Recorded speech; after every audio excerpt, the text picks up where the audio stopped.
Okay. All right. Well, welcome back. Hopefully, lunch was good. I thought it was good. So, welcome back. So, as the idea was to kind of lay the groundwork. So, as we transition to our carrier partners again to the sales side, that these sales concepts and the carrier concepts have more context as to why a consumer would be interested in those products. So, it's basically from here on out, it's going to be sales oriented. So, this is why we're here, right? To learn how we can take this knowledge to the streets and hopefully make some money off of it. So with that, turn to Jake. Perfect. Yeah. Thank you so much. Appreciate it. Hope everyone's doing well post-lunch. I know they can be a little bit lethargic after that, but I'll try to make this as entertaining as possible. My name is Jake Wildeman. I'm a Vice President of Annuity Distribution at Nationwide. I'm actually covering for my colleague Jacob Richter, who covers the SMS relationship. He's unfortunately out this week, so next man up mentality that we embody at Nationwide, I am here. But today, I just want to focus on a couple things in this presentation. So this is just an overview of the agenda. Mainly want to tell the why Nationwide story. So a little bit more about the brand, who we are at Nationwide, what we're about. And so you have a good foundation for the company that you could be working with potentially. The product that I wanted to focus on primarily here is going to be a fixed indexed annuity. So that is our flagship strategy available on SMS's platform. So a lot of the different criteria and structures that was talked about in the prior presentation is going to carry over to this product. So I'm glad that we got kind of a base level of understanding. Do have some cool tools that we can show you as well. This is something that you have access to as financial professionals. You don't necessarily have to have a login. It's available to anyone to kind of play around with. So I'll go through that as well. And then I do have some sales ideas to share too. So before I get started, just want to make sure that everyone is good to go. If you have questions, feel free to raise your hand. We want to make sure this is collaborative and educational. Will we have a copy of the slides? I can send a copy of the slides after this. Okay, Yes. great. Gary will get them to all of us. Yes. Perfect. So the why Nationwide? This really just kind of highlights Nationwide's financial strength. So as far as market cap, we are a private company, so we are Modern Mutual. We're not publicly traded. But as far as market capitalization would go, we are a Fortune 100 company. We're in line with Starbucks, McDonald's, Nike as far as overall size and scope. As you can see, we're top rated by all major crediting agencies here, so you know we're able to meet the guarantees and obligations we're making to our members and our clients. Over $130 billion of AUM, assets under management, is what we have in our back book as well. So as you can see, very, very strong company. We've been in business since 1926, so we'll be going on 100 years next year. And with the way we've set up our portfolio, we fully plan on being in business for another 100 as well. So this just to give you an overview of what all Nationwide has to offer. We are a one-stop shop. We are not a one-trick pony. We do a lot of things really, really well on both the annuity and the insurance side. So this kind of highlights where we stand as far as different product segments and structures. We are the #1 writer of advisory variable annuities in the country, 8th largest life insurer, #1 provider of 457 plans in the space as well. We are also the #1 provider of pet insurance in the country as well. I will send a prize to anyone that can tell me the first pet that Nationwide insured. It's bingo. You got it. Lassie. No one's ever gotten that before. Lassie, the dog. Yeah. Yeah. Boom. Wow. Out of anyone that's given this presentation, there's never been anyone that's gotten that answer. So congratulations, sir. What's the prize? I will send you some golf balls. If that works. Yeah. We'll figure out something. I honestly wasn't expecting you to get that. I won the balls. Another kind of fun fact about Nationwide is that because we are a mutual, we actually have a mandate that the members of our board, the vast majority have to be farm owners or active farmers. So that just kind of shows kind of the Midwest roots that Nationwide embodies as well. So today I really wanted to focus on, that's kind of the why Nationwide, that's the financial strength, that's what we're able to offer broadly, but I wanted to be more narrow in my scope and focus on the fixed index annuity that we have available called New Heights Select. And so I'm happy that we were able to get an overview earlier today about where the FIA stands in the overall risk spectrum. But as you can see here, this really lists out a lot of traditional investments and where this kind of fits in line. So kind of on the far less risk, less reward side, you have your traditional savings accounts, high yield savings accounts, very, very safe. Luckily to have pretty high yields today, but those can vary. And as we move farther to the right, you can see the FIA sitting squarely in the middle. It's a great balance of giving you the ability to participate in market returns while also providing your clients downside protection. And so you can see kind of some of the pros and cons of the FIA versus if you get more to the right where you're getting into the variable side, equities, things like that that don't have any inherent protection mechanisms. Great slide. So the risks that clients are facing and what keeps them up at night. And so this is something that, again, we touched on in the prior presentation, but some of the big things that can affect a client's retirement income and their portfolio is #1, market risk. So we've already seen this year had a pretty big correction. Luckily, we're able to weather that storm pretty quickly, but historically, it doesn't always happen that quick. And if you are retiring, market risk, sequence of returns risk is something that is very, very serious and needs to be addressed. And you can do that with an annuity. Income as well. So the next slide will show the sequence of returns, but 10 years leading up to and prior retirement are the most important 10 years of your retirement picture. And so as we've seen, if you have a couple bad negative years when you retire, that can really affect your portfolio. Maybe you have to go back to work. Maybe you can't rely on as much income as you probably should have. And so things like that can really weigh on a portfolio. Inflation, purchasing power erodes. And then longevity risk. People are living longer. You have to plan longer than you traditionally would for basic life expectancies. Slide shows 50% of people are likely going to live over 85. So you have to plan for that. You have to set up your portfolios, not just to help you for 20 years into retirement, but potentially 30 and beyond. This slide, again, sequence of returns risk. This is one of the biggest issues that we face, and this is where the FIA can really come into play and really help. So whether you're looking for capital protection or ensuring your retirement income, this is something that you can utilize to make sure that this doesn't happen. You don't end up like the person on the right. So similar slide to last time. This is $1 million original contribution. They're taking $50,000 in annual withdrawals. These are 10% average returns, just completely flipped. So on the left, you can see essentially they start off with negative returns out of the gate, and on the right, those are positive. Let's look at the bottom here. You can see with the same exact returns, just completely flipped, you would have $2.5 million with a $1 million premium over 25 years versus negative $250,000 on the left. So again, this is something that you can help clients plan when you know that they want to retire. This is a great strategy to provide downside protection and income protection. So this slide really helps show it's not what you make, it's what you keep. So in these scenarios, you can see what it would take to get back or recoup your losses in different scenarios here. So you can see here, if you're down 20%, it's going to take you 25% the following year to get back to even. So it's not just going to be trying to get back to what you were, you actually have to accumulate at a higher percentage because you're losing that piece of your portfolio. And so the FIA helps alleviate those negative years. So we're not going to have a negative 20% downturn. If you have an income rider, there's not going to be any type of negative crediting. It actually could be positive.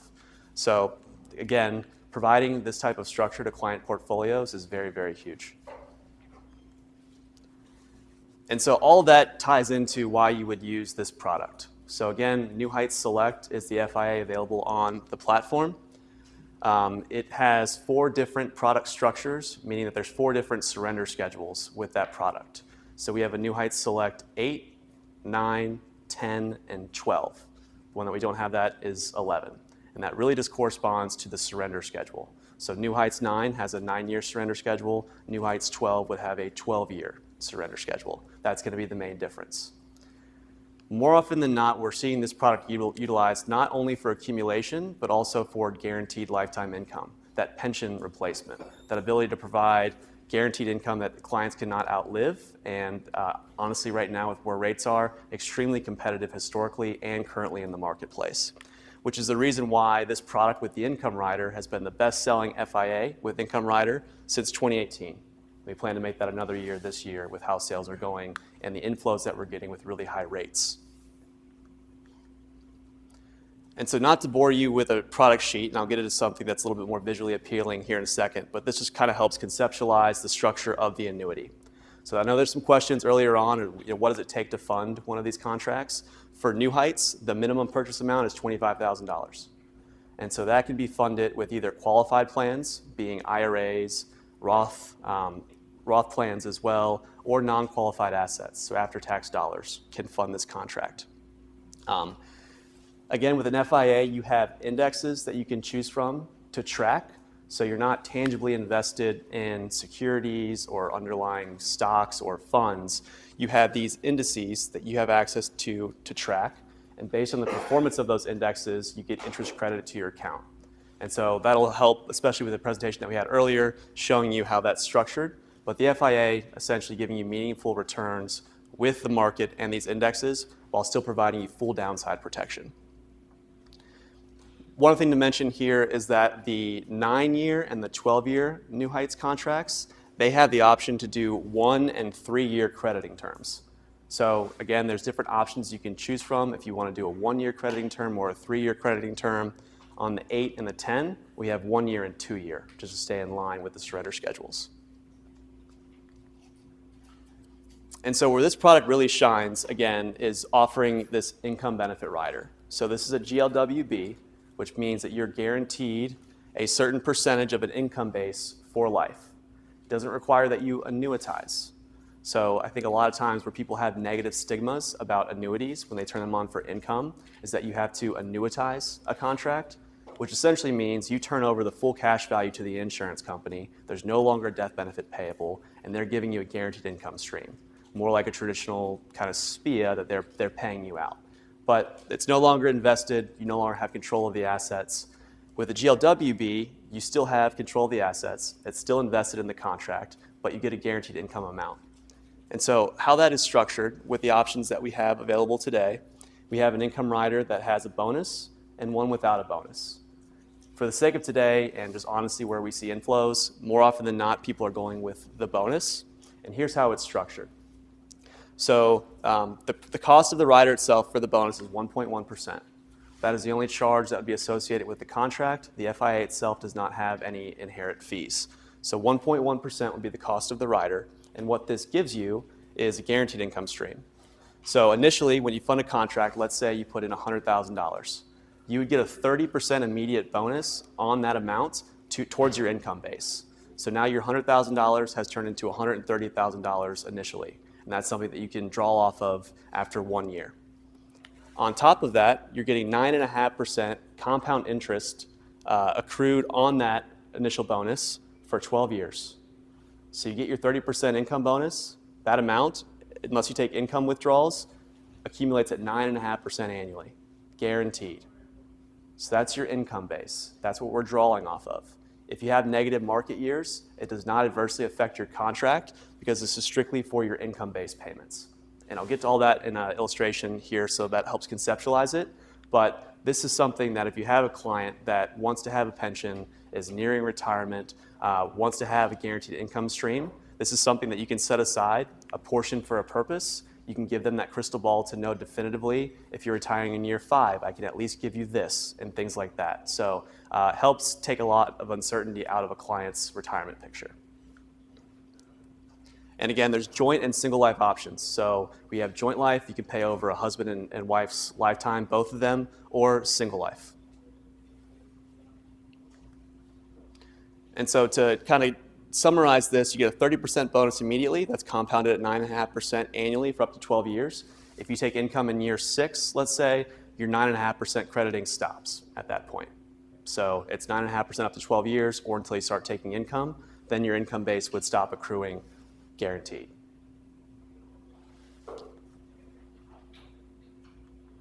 And so what we talked about before is one of the benefits that we have on top of this really rich roll-up is having daily accumulation values.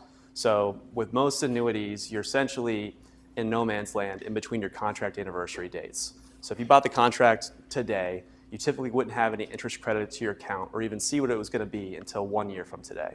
It's all based on the contract anniversary. Or if we're doing a 3-year term, you're not going to have any interest credited until the end of 3 years. That also holds true for a death benefit. Nationwide is looking at your contract value on a daily basis. So there will be some fluctuation. You'll get a daily percentage of your 9.5% roll-up, and you'll also see some fluctuation with the account value as well with the sub-accounts. So it's a great way to be able to be meaningfully invested in between your contract anniversary dates, and also really helps you decide when you want to take income as well. And so over 12 years, you essentially get over 4,300 opportunities to lock in versus 12 if you're just looking at a contract anniversary date on the same cycle. Also great, you can lock in the performance as well. So if you're doing a 3-year term and you're happy with where you're at in year 2, you can lock in that contract value. It'll go into the fixed account until the end of your term, and then you can reallocate. So a lot of flexibility there. All right, so let's get to the graph here. So there's basically 2 meaningful ways that your income base is going to be growing. It's either going to be at your 30% bonus with your 9.5% compound, or based on the performance of the indexes that you're tracking.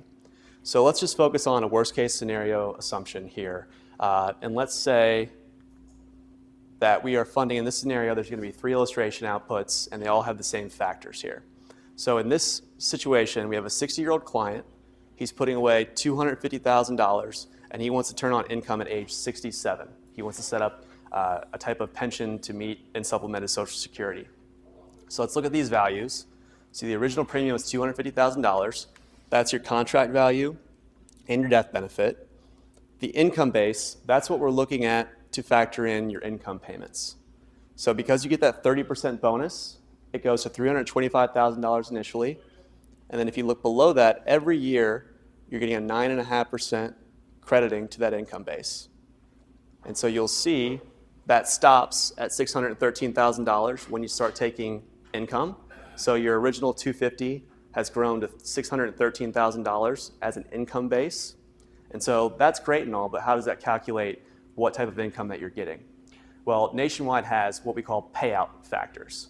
So where you see that 5.15%, that is your payout factor that's tied to you individually and your benefit base. So you're guaranteed 5.15% of $613,000 for life. And the payout factors are calculated off of client age when you open the contract and length of deferral. So how long you're holding the contract and your age are going to dictate what your payout factors are year over year. And so it kind of works like Social Security. The longer you wait, typically the higher your payout factor is going to be. So not only will you get enhanced roll-ups or interest crediting to your account, but you can potentially get a higher payout factor too. So those are the things that go into calculating what your income is going to be. And this is a worst case scenario illustration, right? So this is assuming 0% growth in your indices. So this is just saying we're relying fully on the rider to provide our guaranteed income. And that's where the insurance comes in. Because you can see in year, 13, if there's no contract growth whatsoever, your cash value is completely eroded. It's gone down to zero. But because you're paying for the insurance guarantee, you're still getting your $31,000 annually. It's a way to, yes? Does this product only have level pay, or is there any other options? Yeah, so there are options to get a step up, which I'll get into in a subsequent slide. But yes, it's going to be the faster of two horses, either your 9.5% roll up or your daily anniversary or your daily average value. So the performance of your indexes, if those ever supersede what your benefit base balance is, even when taking income, you can get a step up in your payment. Okay. Yes. Yeah. And I'll show you that in another illustration. Yeah. So this is a way to ensure your retirement income. You wouldn't drive a car without car insurance. You wouldn't own a house without homeowner's insurance. Why would you retire without having some level of insurance on your income?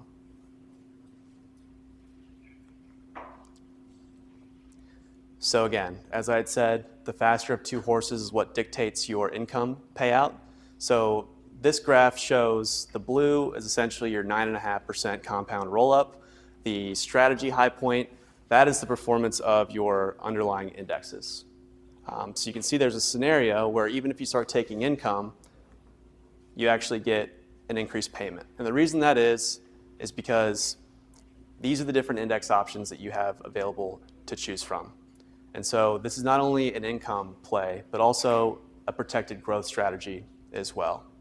So I don't want to bore you with this. I want to keep this pretty high level. But on the 9-year, you have two different terms that you can choose for interest crediting, 1 and 3 years.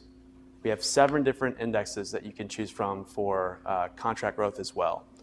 As you can see, 5 of those are proprietary indexes that we've co-created with Nexus and Goldman Sachs, JP Morgan, Loomis Sales. But we also have some more traditional indexes like the S&P and the NASDAQ as well. So we've got a controlled vol strategy, kind of how that one works. I know there's a question about that earlier. With a 10% controlled vol, basically the carrier itself can reallocate 10% from the NASDAQ to cash or T-bills when volatility is spiking. So it's kind of a way to take some of that volatility off the table when you're tracking the NASDAQ index. Yes?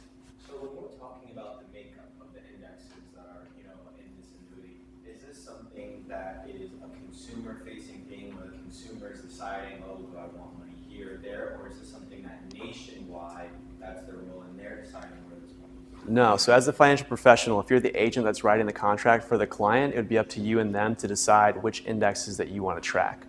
So you'd have full customization. Now, that being said, if you need any support on kind of top performing indexes or popular ways that advisors have these contracts allocated, we've got balanced strategies that we can show you. Actually, the one that we have in these illustrations is just 20% allocated with our proprietary indexes across the board for those 5. So there are ways that you can customize it, and you can blend them too. So you don't have to be fully allocated to just one strategy. You could do a little bit of the 1-year Goldman and then put in some 3-year S&P. So you can completely customize how you have it allocated.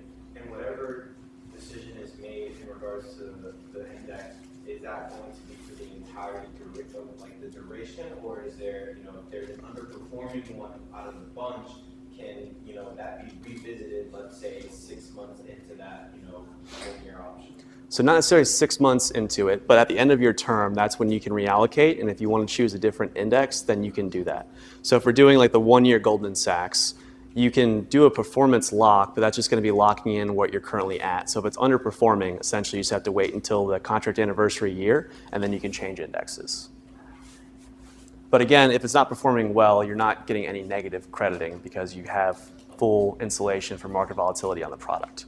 Okay, so even if, our client sees something from the Financial Times, sometimes talking about, how this index is dropping because X and Y, we can still be able to kind of assure them that, hey, despite instability that you see there, it really doesn't affect them in any way. Right. And a lot of these indexes as well are unique to this product as well. So it's some of these blended ones aren't ones that they would likely have access to on the retail side.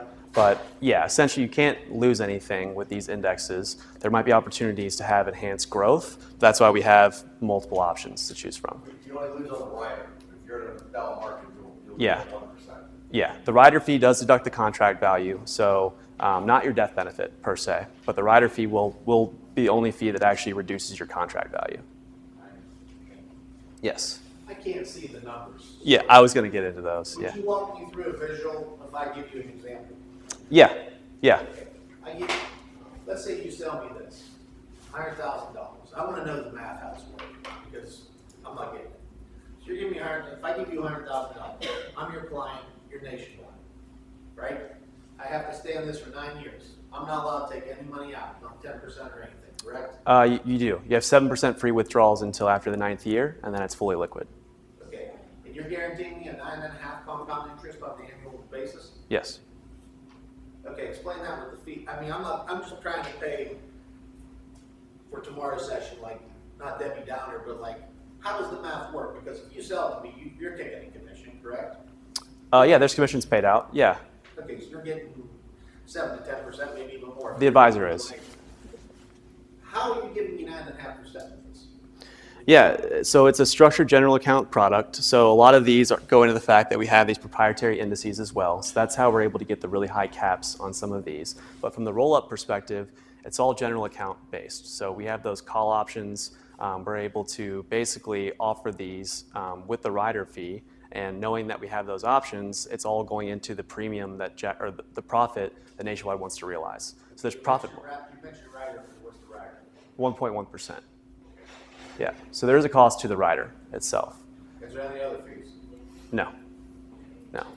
Now there's a spread option here with the indexes, but if we're just looking at the fees of the contract, the only fee that will be deducted from the actual policy would be the rider fee.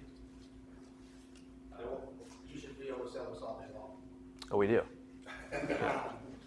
Yeah. And again, one of the things is you're not getting 9.5% on your actual contract value. It's on your income base. So that's $600. Yeah, the $600,000, you can't just surrender that and take that home with you. That's only used for calculations on your income base. Okay, since I can't see after 9 years, where if I give you 100,000, where am I at? On the contract value, Yeah. contract value would be $137,000. But your income base is $613,000. And that's what we're driving your income payments off of. That's also 0%. Yes, and this is also assuming a 0% net return. This is a worst case scenario. This is assuming that the indexes perform completely flat over the duration of this, which is unrealistic, but worst case. Realistically, I'm 56 years of age. This is just your sweet spot of age people. Yeah, I would say between 55 and 70 typically is where we'll see this utilized. 80 is the max issue age on this particular contract. But yeah, usually individuals that are nearing retirement within that 10-year sweet spot of retirement is where we're seeing a lot of inflows into this contract. What happens if somebody passes away? Yeah, so your death benefit here listed, that's going to be payable upon death. So it really depends on if you're doing single life or joint life. So if you are doing joint life and you own the contract with your wife, if you pass away, we're still going to be paying that income amount to your wife until both are deceased.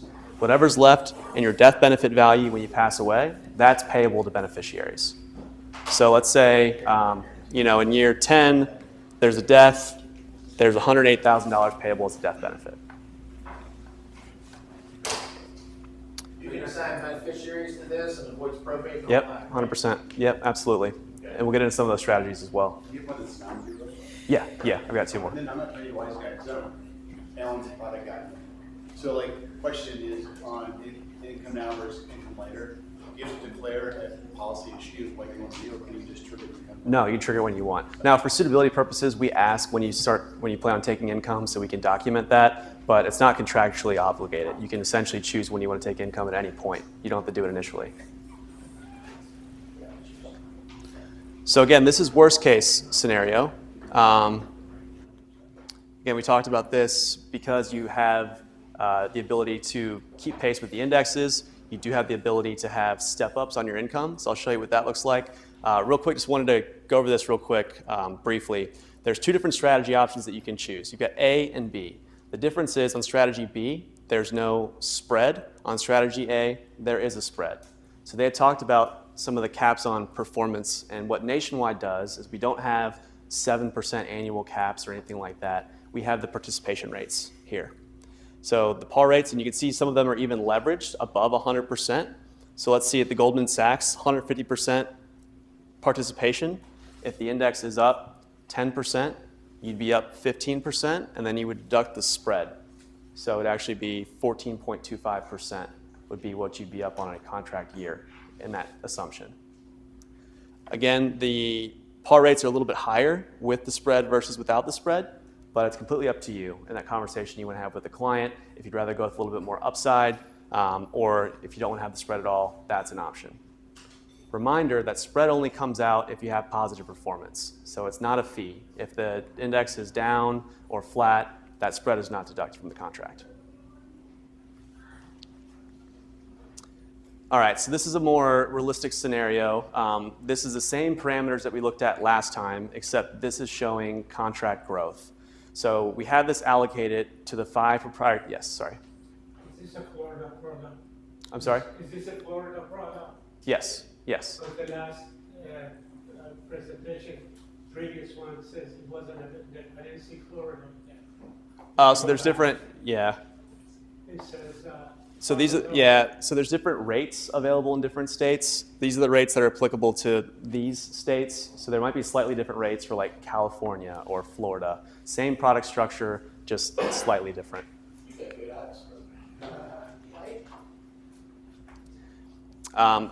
So again, this is showing you with contract growth. If you look at the top right there, it says an average annual earnings of 10.2%, because this is the most recent 12-year performance of those indexes that we have available on the platform. So you can see initially when you take income in year 8, you get the same amount of $31,593. You're taking distributions the whole time until age 76, but then you can see you actually get an increase in income. Why was that? Because your contract value, due to the performance of the indexes, actually goes higher than what your guaranteed 9.5% roll-up would have paid you.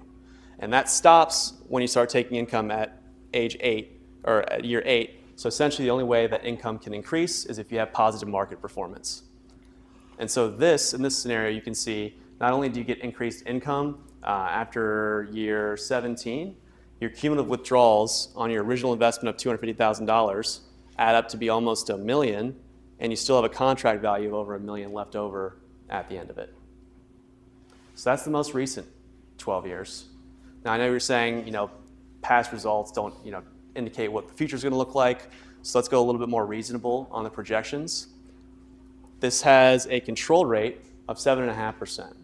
So what this does, same index allocation, but we're saying we're not going to show any index performing higher than 8% annually. That's the most any of those could have been up. So we're dialing back some of our projections. And with that being said, you can see we're still providing you that 31.5. You don't get an increase in income because there's no step up, but you can see your cumulative withdrawals over 30 years, and then your cash doesn't run out until at the end of 30-year period.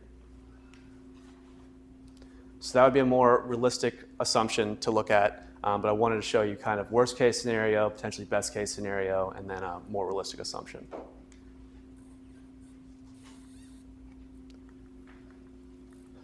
So to kind of recap the product and the structure, One of the things that sets us apart is the chassis differentiation. Again, providing the richest bonus with roll-up in the industry right now on the FIA side. We get daily crediting on the contract value and the death benefit value. We have participation rates instead of caps. And a couple other features here that I'll get into here shortly. But that at a high level is some of the high points of using this as a deferred income solution. All right, so one thing I want to show you here, this is our tool that we have available on our website. So this is, I'll send this in the, with the slide deck. But what this is our website, nationwidenewheights.com. This is the landing page for this product and this strategy. You don't have to have a login or any credentials to access this, and it's client-facing. So what this does, if you're having a client conversation and you have a scenario where you think this could be a good fit for them and you want to give them ballpark numbers, what they can expect in guaranteed income, there's two ways that you can do this. So you go onto this website here, and you have the option to see how much your savings can generate and how much income you need to actually fund a contract to meet your desired goals. So let's go here. We'll just do kind of quick and dirty illustration. We'll start it with $100,000. You have the option to do single or joint. Let's assume we have a starting age of age 60, and we're going to wait 7 years to take income.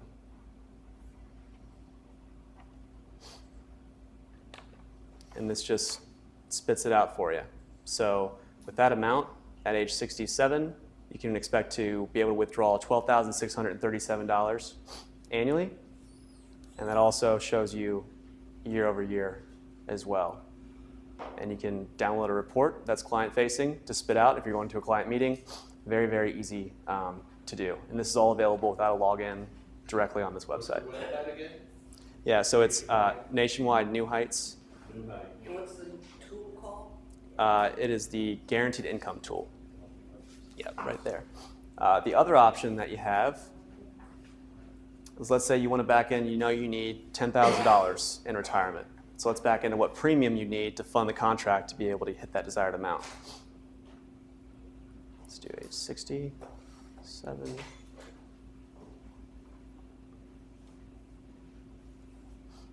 Same thing. So if you want it to have $10,000 per year, that's how much you need to fund the contract with to be able to hit that amount in year 7.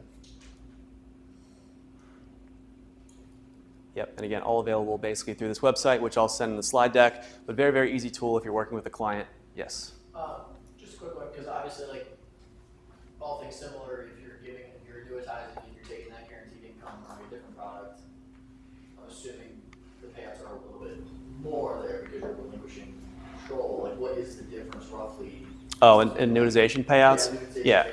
I would say if you're looking like on a 1-year mark, if you're looking to annuitize, you have to basically start income within 1 year. So there's no deferral time frame. So if you're looking at just straight immediate rates, you're probably going to get a little bit of a higher rate on a SPIA, but you are forfeiting control. There's not going to be a death benefit. There's no growth. So if you're looking to kind of back into the number that you'd want and you have a longer time horizon, you likely can fund a smaller amount into something like this because you have the deferral and the roll-up to be able to meet that income.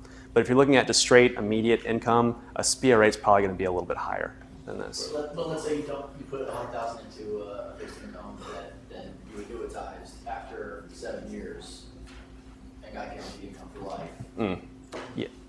Roughly, what does that equate to compared to this? Yeah. So I'll just say this product is not structured to be annuitized. You can because it's an annuity, so you always have that option. I don't know definitively what the annuitization rates would be. They wouldn't be competitive, though, because you have the rider here. It's designed to be utilized in conjunction with the rider. If you annuitize it, then you're annuitizing the contract value. You wouldn't be annuitizing this benefit-based value, which is higher likely than the contract.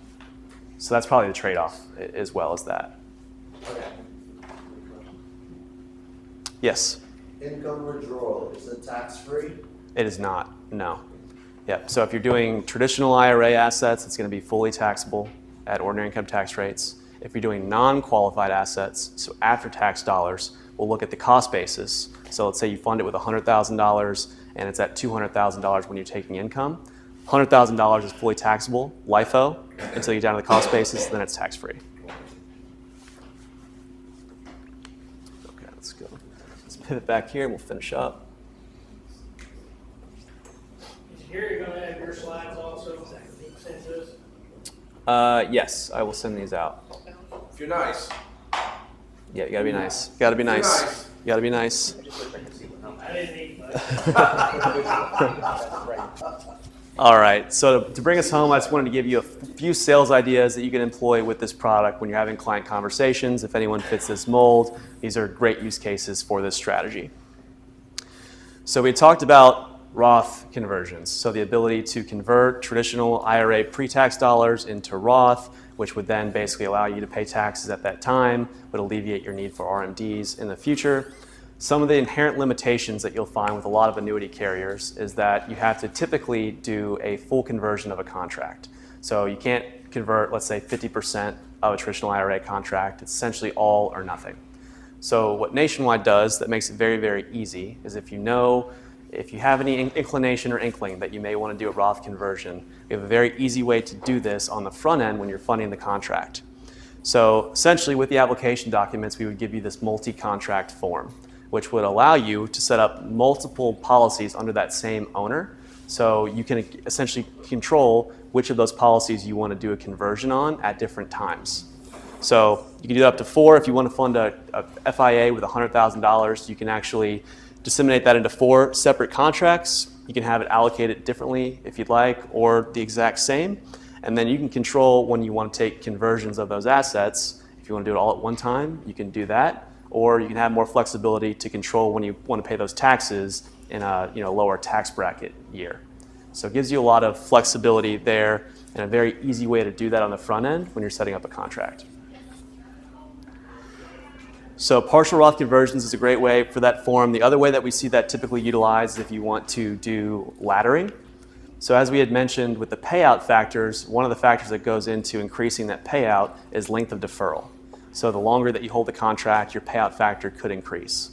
If you know that to be the case and you have staggered income needs, maybe they're increasing as you get older, similar way that you can do that, instead of basically putting everything into one singular FIA with $500,000, you can put in 4 contracts worth $125,000, and then you can control when you're taking income.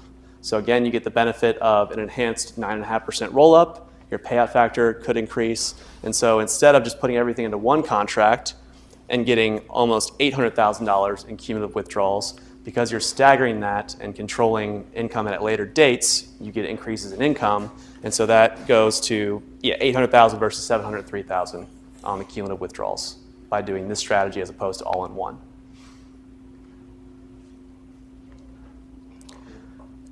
Last 2 things I wanted to touch on, and these are legacy planning plays. So we talked about earlier with the Secure Act and what that did for IRA assets and then also on annuities.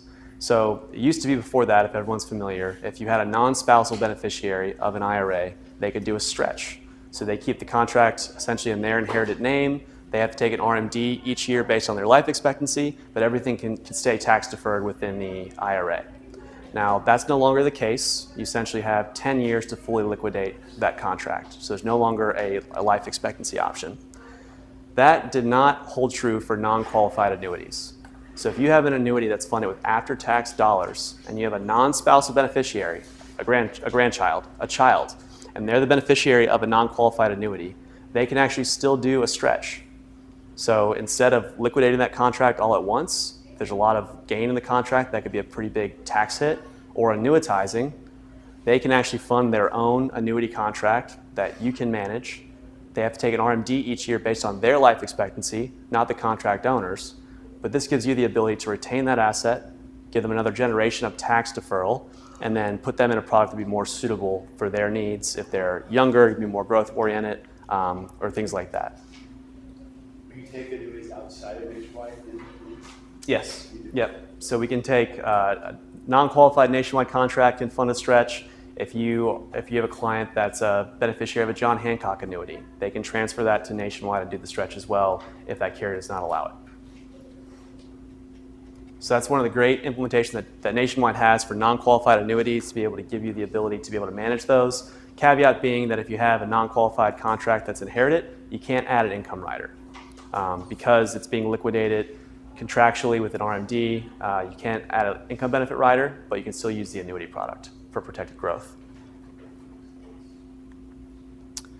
So for IRAs, same thing. Nationwide is actually one of, I believe, 2 or 3 carriers in the industry that will take inherited IRAs in the 10-year payout. So if they're not stretched, we can still receive those assets. The thing that you'll have to be cognizant of if you want to do that with a non-spousal IRA beneficiary is that the surrender schedule can't be longer than 10 years because that's when it has to be liquidated. So New Heights 9, New Heights 10 would be an option, New Heights 12 would not be an option. But again, giving you flexibility to be able to control that asset and be able to give them protection as well. Last slide. So this is a feature that is unique to Nationwide. It's called spousal protection. And so this is something that you wouldn't be able to get anywhere else in the industry, but it really comes in handy when you have a death of either spouse. So in this scenario, Lisa owns a Nationwide annuity. It's an IRA. Obviously with an IRA, it's an individual retirement account, so you can't have a joint owner there. So what we've essentially done to be able to list her spouse is listed him as a co-annuitant, which is unique to Nationwide. So let's look at this scenario. So Lisa is the owner and the annuitant of this fixed index annuity. Her husband, Mark, is the primary beneficiary. So let's say on the far right, this is what we're looking at. He's not named as co-annuitant.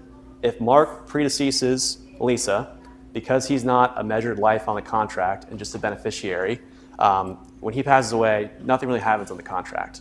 Lisa can update her beneficiaries, but there's no payout, there's no nothing. She just updates her beneficiaries. Now, if Mark is listed as the co-annuitant on the contract and the same thing happens, because he is a measuring life on the contract, when he passes away, that forces a death claim, which gives that contract owner options. So essentially what they can do is they can continue the contract on as their own at the death benefit if they'd like via spousal continuation. Or what that really does is because there's a death on the contract, that waives any surrender charges. So that's the case with any annuity. If there's a death of the owner, even if you're in year 3 of a 12-year surrender charge, the surrender charge drops. So that's what happens in this scenario. The surrender charge would drop, and then at that point, if Lisa wanted to open up a new policy, maybe go into something that's oriented differently because she's now a single mother, something like that, there's flexibility. So this is unique to Nationwide. We do this for both qualified and non-qualified contracts. We automatically set it up this way if there are spouses. So it's a really unique feature that we can allow for from a death benefit perspective. Oh, yep, yes. Just so I understand, in that event of if they have that joint option activated, that surrender charge goes away entirely or it's just lowered? It goes away entirely. Yeah, so on that particular account, the surrender charge would be gone. If they wanted to then transfer or place into another annuity, then that would start a new surrender charge, but that would only be if they funded a new contract. But initially, there would be no surrender charges, so she could liquidate it if she wanted to, or there's more options, essentially. Okay. Well, why would somebody take that and not make the spouse the co-annuitant? You always, I mean, there's really no benefit. Unless you want to have a non-spouse beneficiary, which would honestly limit your options, we do it automatically because it's always a value add. Yes? I really don't want to seem ignorant with this question, but so this is for, a spouse, husband and wife. What about if it was a case of like a mother and daughter that, both have annuities, both of them together? There's no, I know definitely not like a spousal option, but is there anything similar to, how you say Nationwide's the only one with a product like this? Would it just apply for a spouse? Yeah, spouses have unique privileges that any non-spouse would not have. So that's really the only way that you can do a continuation or do an option like this. If it's a non-spouse and it's an IRA, the child would just be able to do the out in 10. So they'd have to liquidate their IRA within 10 years. But there's not, unfortunately not, unless you're a spouse, an option like that. Yes? Different times we live in, what's qualification for a spouse? I know it sounds like husband. Yeah, and wife, but legal marriage. So not common law or anything. I'm almost positive, no. I can check on that. I think it's a legal marriage. Okay. Any other questions? Perfect. All right, well, thank you all so much. I'll be around if you have questions. I believe a little bit earlier. Yeah, fortunately. Yeah, Okay. awesome. So anyways, thanks for Jake coming down, joining us today. So, Yep, thank you all. Thank you. So we do have a little bit of time here. Nationwide. I'm more of a khakis guy myself anyways, but yep, thank you. Great job, Jake. We appreciate that. So as Betty makes her way up and makes the adjustment, I do want to show a couple of things within the packet that may help you as we transition from the technical to the sales aspects. The first one is going to be this green, the sales kit. So we get this asked all the time. In fact, a lot of you are taking pictures and whatnot. I'll wait till everyone gets a chance. It's on your thumb. Yeah, right there. So the way this is organized, and it's got a table of contents on page 3, is it starts off with who is your prospect. You know, what is your age? What is their concern? Then it gets into sources of premium, because a lot of the premiums that we look at are single premium products where we're actually making, adjustments to a person's, portfolio or whatnot.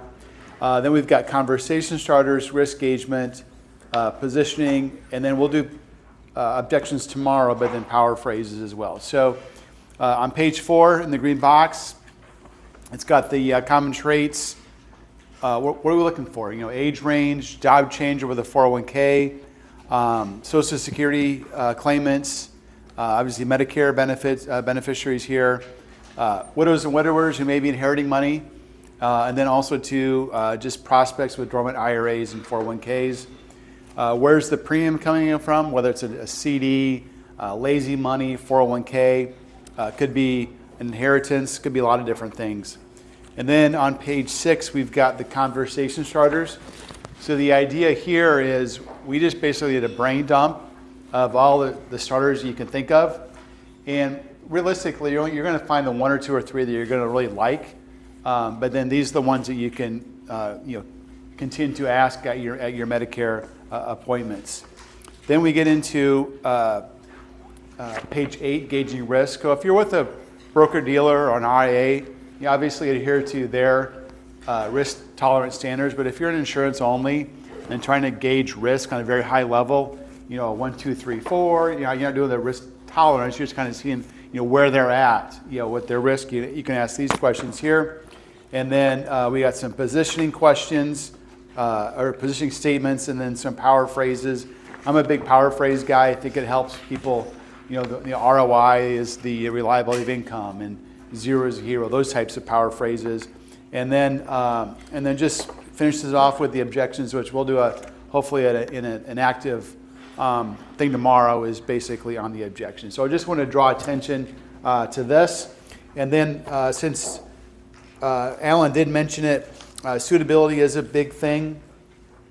And so this is actually the 12 areas from the NAIC, so it's not specific to a carrier, but it's age, time horizon, net worth, liquidity needs. These are the things that we'll need in order to submit an application on your client's behalf. So just want to provide you with the information. You can read that at your own leisure. And then finally, we do have a Medicare agent that transitions from Medicare to annuities. And this is kind of his approach. And these are the questions that he asks. He has a telesales mentality or approach. But I just want to share with you some of the ways that other Medicare agents are being successful with that Medicare to annuity discussion and how he positions that solution. So appreciate the time there, but we'll. Keep going. We'll keep going. All right. The planning kit here. So also too, the planning kit is more of a resource for you. You probably wouldn't use it with a client, but we talked about the different risks here in terms of longevity, inflation, what it does. Has a sequence of returns, so it's very, the third time we brought up sequence of returns risk, how important that is. But then also too, if you go to some of the appendices here, it's got some of the qualified, non-qualified Roth, where the difference is there from a tax perspective. I know that was kind of an eye-opener for some people this morning. And then finally, on page, actually 25 pages here, we talked about the RMDs. So this is what the uniform life table looks like. So based on their age, This is the life expectancy factor, as well as the percentage of balance they would be responsible on a year-by-year basis. As you can see, the older they get, the more they need to take out. So just want to equip you with as much information as we can, and knowing that there's a lot of stuff in the packets, just want to draw attention to some of these and kind of why we put them together and how they may benefit you in this arena. So kind of put there all together, and then what's nice is you can take this back to your location, and then it's always there for you. And then tomorrow we'll go through the core guide, which is kind of a newer thing, kind of a client-facing piece that you can give to clients to really encompass all aspects of their income plan. We're going to get into that one tomorrow. So any questions on that? But knowing that we had a little bit of time this morning or this afternoon, Betty, just wanted to fill that gap. How's that sound? That's great. All right. So Betty has joined us from Indianapolis, actually. So a brand new product on our platform and a brand new product to Mutual Omaha. So with that, turn over to Betty. And a brand new employee of Mutual of Omaha. So I'm actually kind of glad that Jake went before me, because he painted the Mona Lisa up here for us. And now we're going to paint by numbers. Because our product is very, very simple. Let me do one thing. Oh, sure. I just want to do slideshow. Did you start slideshow? I didn't. Okay. But I go out of order on these slides. Oh, you do? So. Oh, darn it. Then we'll stop. Ooh, it doesn't like that. Then we'll stop that. Sorry, didn't mean to interrupt you. Oh, no, you're fine. How do I stop slideshow? All right, so I am from the Indianapolis area. I'm a Pacers fan, not so much a Colts fan. Yeah, it was a great year. My fantasy basketball team did phenomenally. I had some Pacers players on there. So the funnest fact about me is that I'm a retired competitive eater. What? No. Yes. A retired competitive eater. So I'll take questions on that, because seriously, my presentation's like 12 minutes. But no, I don't do hot dogs, but Joey Chestnut, the hot dog guy, lives 2 miles away from me. I have yet to bump into him at Kroger when we're buying our, respective things that we buy, and I would love to know where he's getting all these hot dogs in Indianapolis, but what's that? Isn't he sponsored by somebody? Yeah, so St. Elmo's is a steakhouse in Indianapolis, and one of his best friends is the marketing guy at St. Elmo's. So they do a lot of co-branding things and sponsorship things for him. But since I don't do hot dogs, I will give a prize to whoever can guess what my specialty actually is. Not pie, but I make a good pie. Donuts? Not donuts. No, it's food. I'm a competitive eater. Yeah. What's that? No. Who said burgers? Here you go. Nice catch. Nice throw. I'm glad that worked out. I'm glad it wasn't pointed or anything like that. But so I've eaten huge burgers. I've eaten a whole bunch of burgers. And I've eaten a whole bunch of big burgers. So that's right in here. No, but I mean, a football player doesn't sleep with a football next to him, right? I mean, you can't eat like that all the time. And, well, we just ate lunch. So I won't tell you how you warm up for the whole thing, and I won't tell you what happens afterward, but the eating of the burger is usually pretty fun.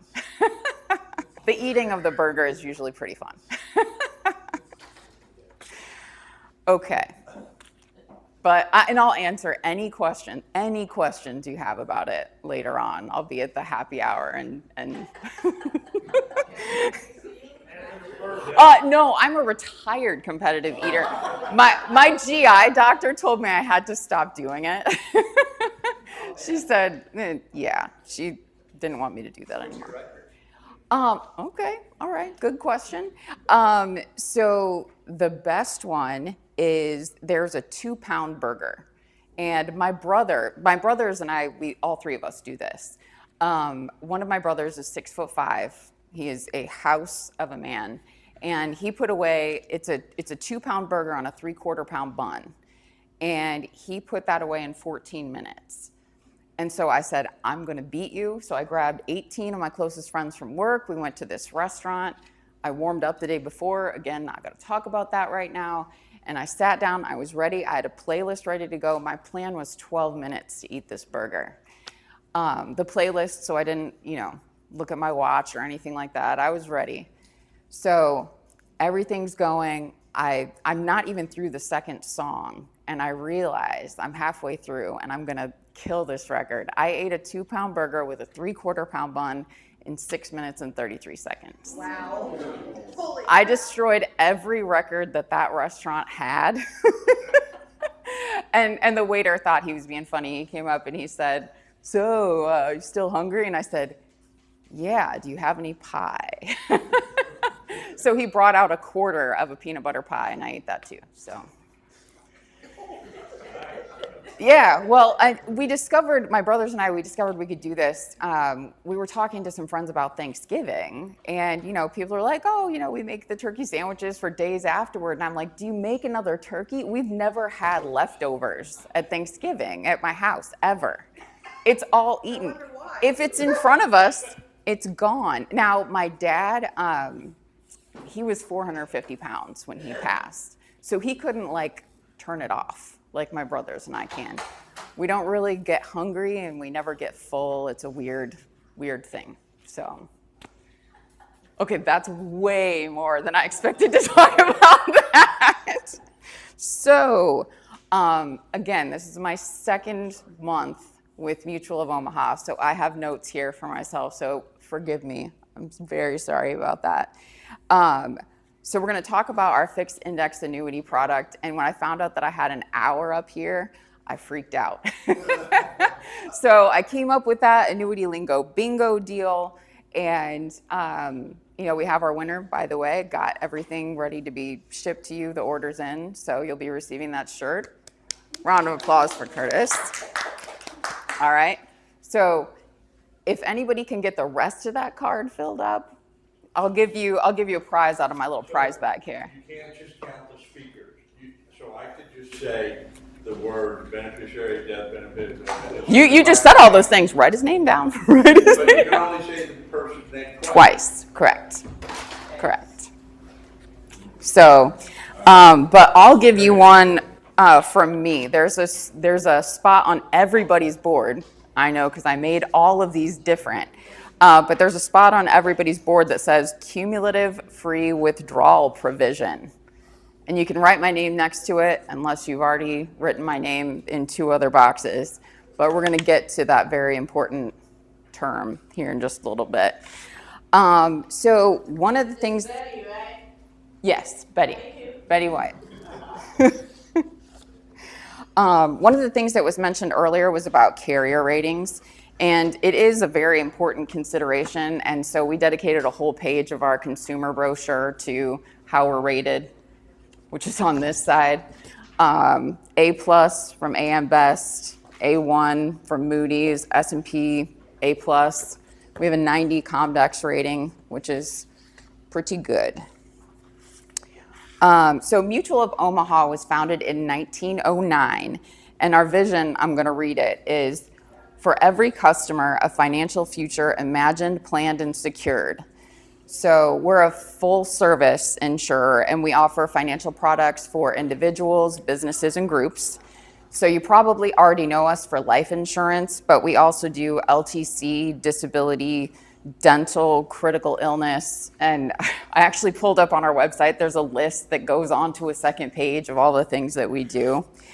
But this is our first foray into the FIA space.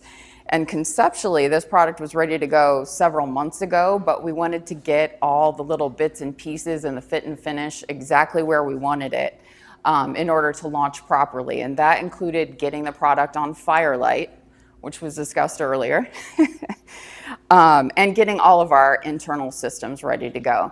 So we actually launched the product on June 16th. And that's the same day that my boss decided to leave the country for a couple weeks. I started on June 23rd, and then 85% of the industry was out of the office for the whole week of the 4th of July. So we can say we launched on June 16th, but we really started having conversations about the product in mid-July or so. So, the story about this product really has three basic tenets: simplicity, accumulation, and accessibility. But before I go into that, I do want to mention that the product is not available in California. We have it filed there, and California being California. Sorry, Belinda. It might happen at some point. We may have a random Thursday where we'll get the phone call saying it's good to go in California, but it's not there yet. Also not in New York, and it won't be in New York. So I don't know. I don't know. I don't even know what that is. But we're also not in the Virgin Islands on this product. I learned that too. So as far as simplicity goes, no bells and whistles. It's incredibly straightforward. Like I said, we're painting by numbers here. Accumulation. It's an accumulation product, not an income product. So there's no income rider, and we've got some strong crediting strategies available, and we're going to go through those in a little bit. 4 of them are based on the S&P 500. One is a Bank of America volatility index, and then we've got a fixed account that's currently at 3.75%. And now the big one, accessibility.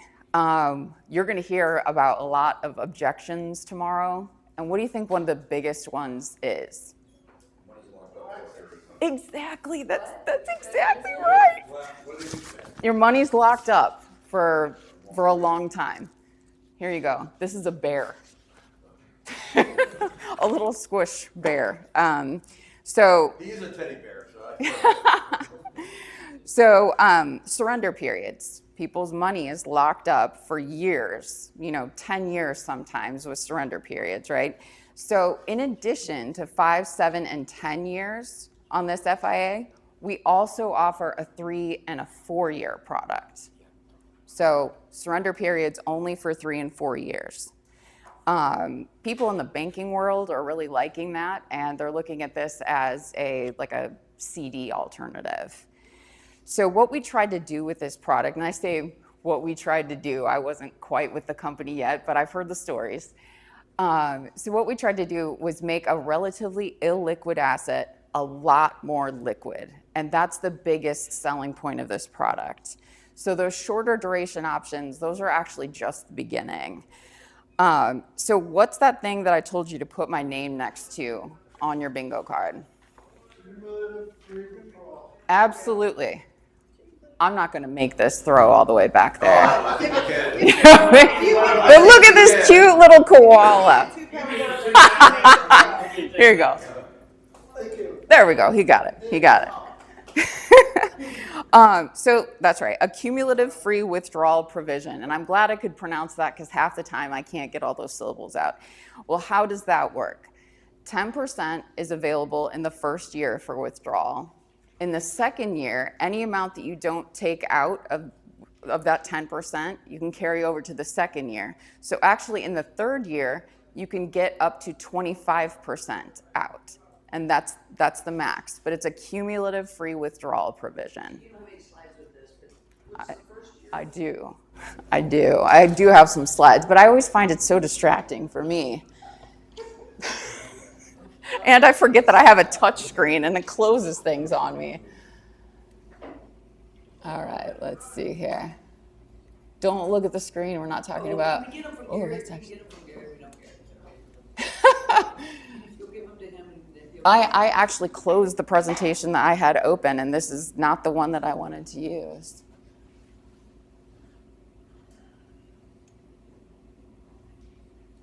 Sorry about that.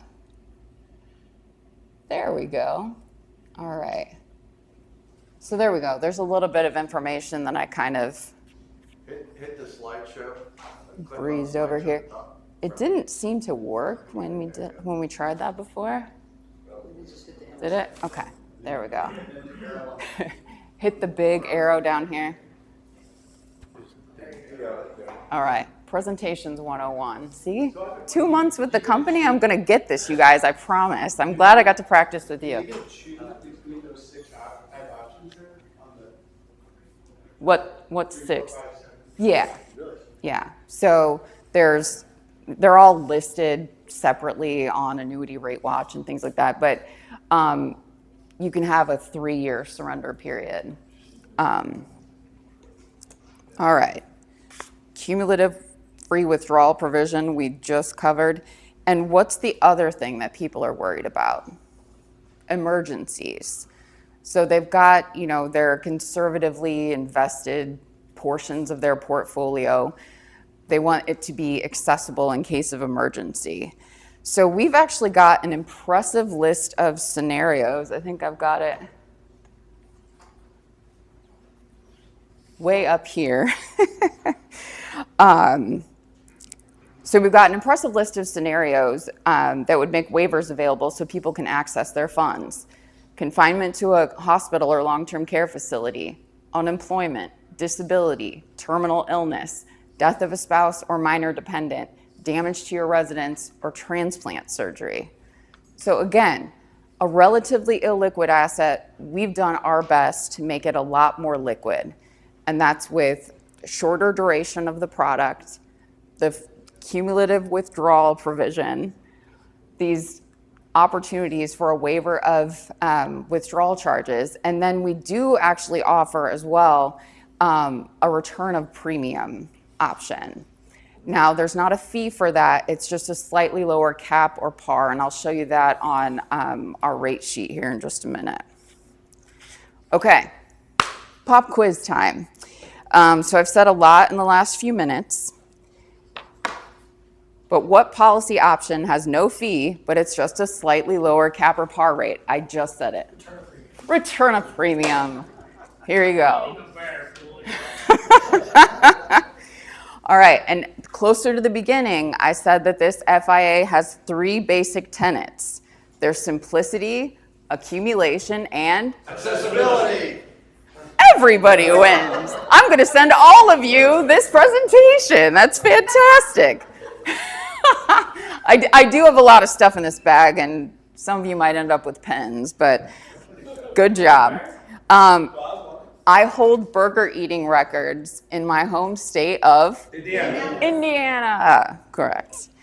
And this one, I do have a prize for somebody, and it's this cute little tiger guy. Mutual of Omaha was founded in what year? 1909. Oh my goodness, you guys were paying attention. Who got it? Give it to her. Yeah? All right. Give it Give it to her. Ready? Woo! There we Good go. job, Danny. All right. Yeah, baby. See how I'm stretching this out? Whatever works for you. I mean, it's a really, really simple product. So I don't know if you've ever heard of this guy, Mark Orr, and I don't sell these books, but I was reading this book. When I got the job, I bought a bunch of books on Amazon. This was one of them. I didn't know annuities could do that, and it's updated for 2025. So Mark Orr wrote this hilarious book, and I only say it's hilarious because it's actually a long-form ad for you to buy all of his other books.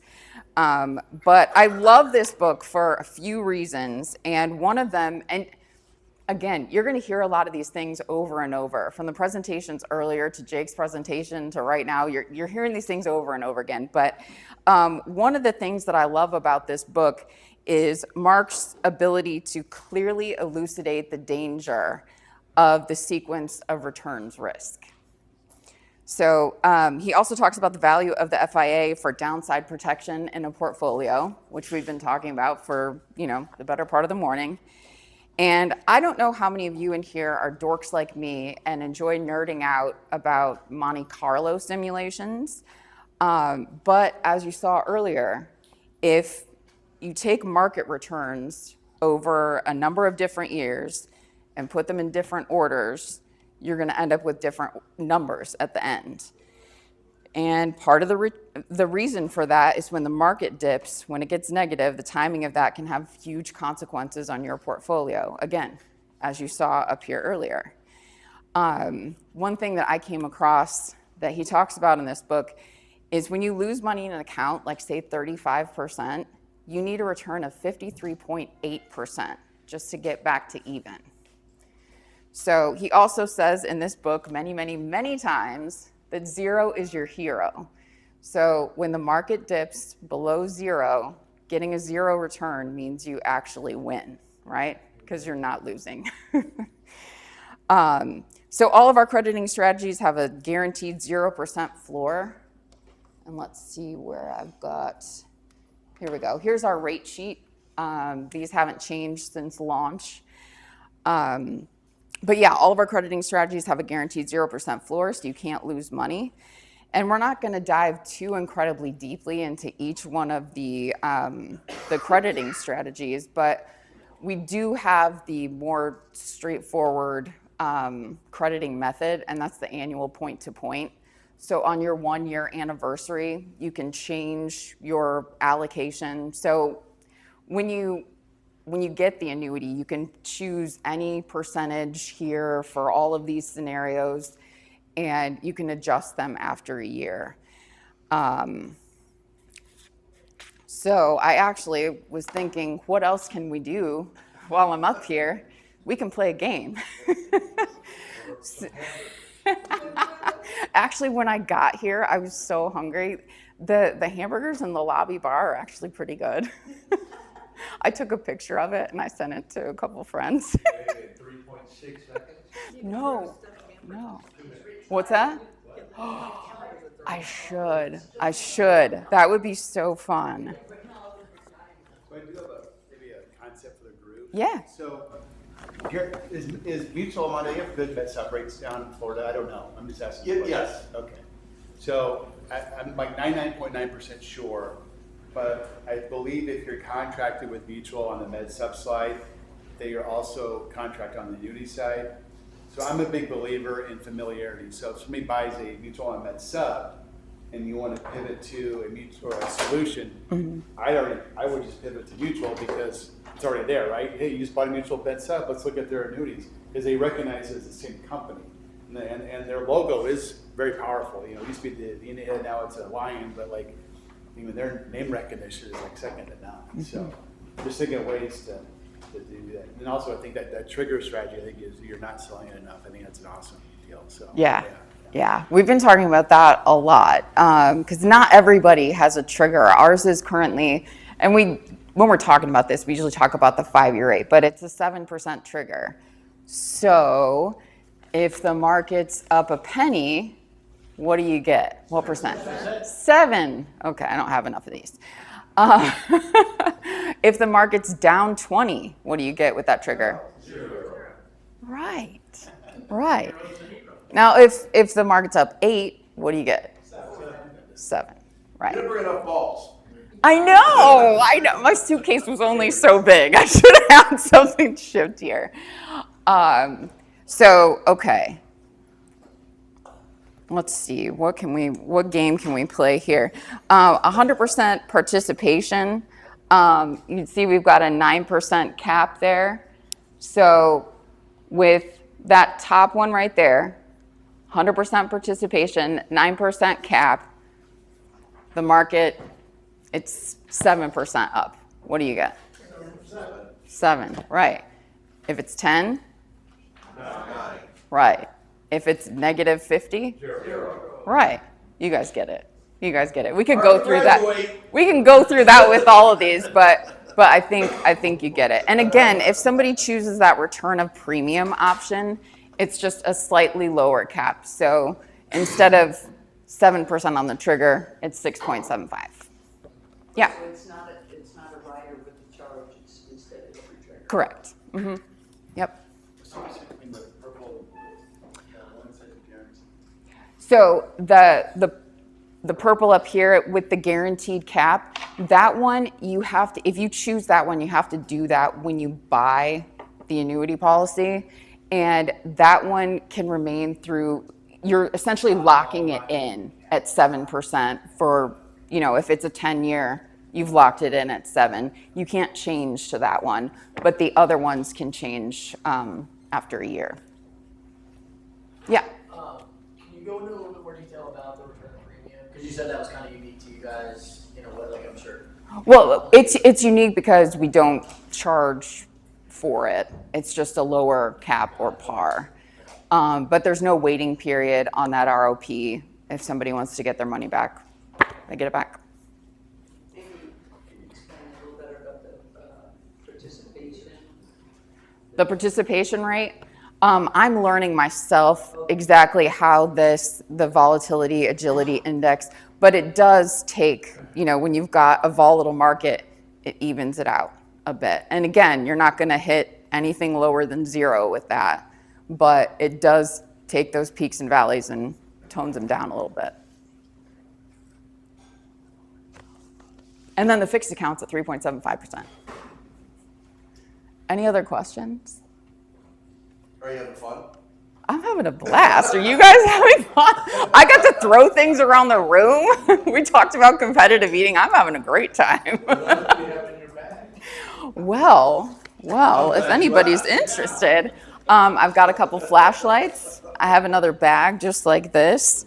I've got some nice pens. And I just started in the company. Nobody's telling me I can't order this stuff. So I was like, hey, I'll just bring a whole bag of fun stuff for you guys. So feel free to come see me. You can have something out of this wonderful bag. I've got a couple brochures if you'd like to take a look at those. I've got business cards. I have more annuity lingo bingo pages if you want them. But any other questions? Okay. Yeah. Wonderful. Good job. Thank you so much. This is my first presentation with Mutual of Omaha. Thanks so much, Dave. Great job. Thank you. So we got one more topic today, and Ellen's going to come back and go through the sales concepts. Well, I've been a little bit repetitive, but the idea there is to kind of tie in the carrier to the concept, which one shines in which situation. We may get out here early, so I don't know if that's good or bad. But then we're going to come back at 4:30. Is that right? 4:15, 4:30. Yeah. So say we get done at 3:30. I think we got snacks and refreshments coming here being set up. Okay, perfect. So I'll just get the computer moved over here. We're doing this together, right? Yeah. Yeah, that's what I thought. Yeah. So that being said, So is it a stand up and you can stand up and stretch your legs.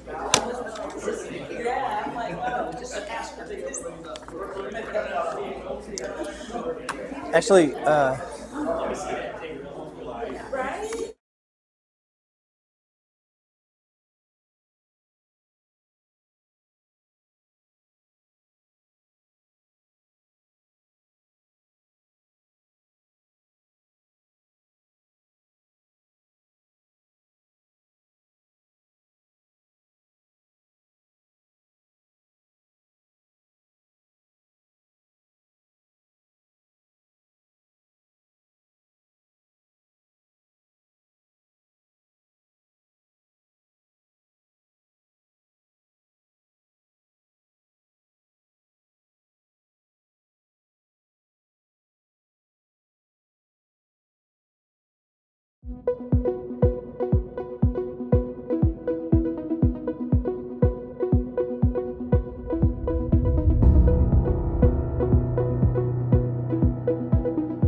All right.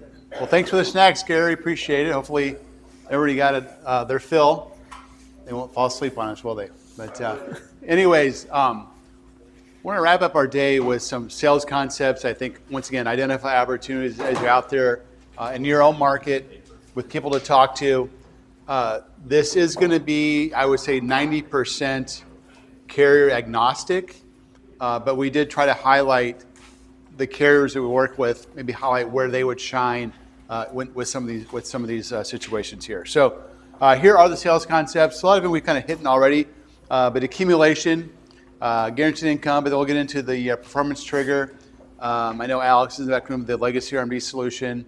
The 2 of the 6 ADL, which is kind of your nursing home confinement, getting people an extra income in those situations if they meet that. And then finally, retirement refinance. So if you're out there and you have a client that has an older annuity that's out of surrender or near the end of surrender, there might be opportunities to actually replace that and get a better product for them just because of the way the interest rates are going. So in terms of accumulation, we've kind of hit that, but I know we've got a theme tomorrow, but we've got really two, with Mutual and Athena in the room, two great products for accumulation. And the idea there is accumulation in a safe way, getting people to still grow their money, but to sidestep those negative years at a time in their life when those negative years may have a very dramatic impact, on the success of their retirement.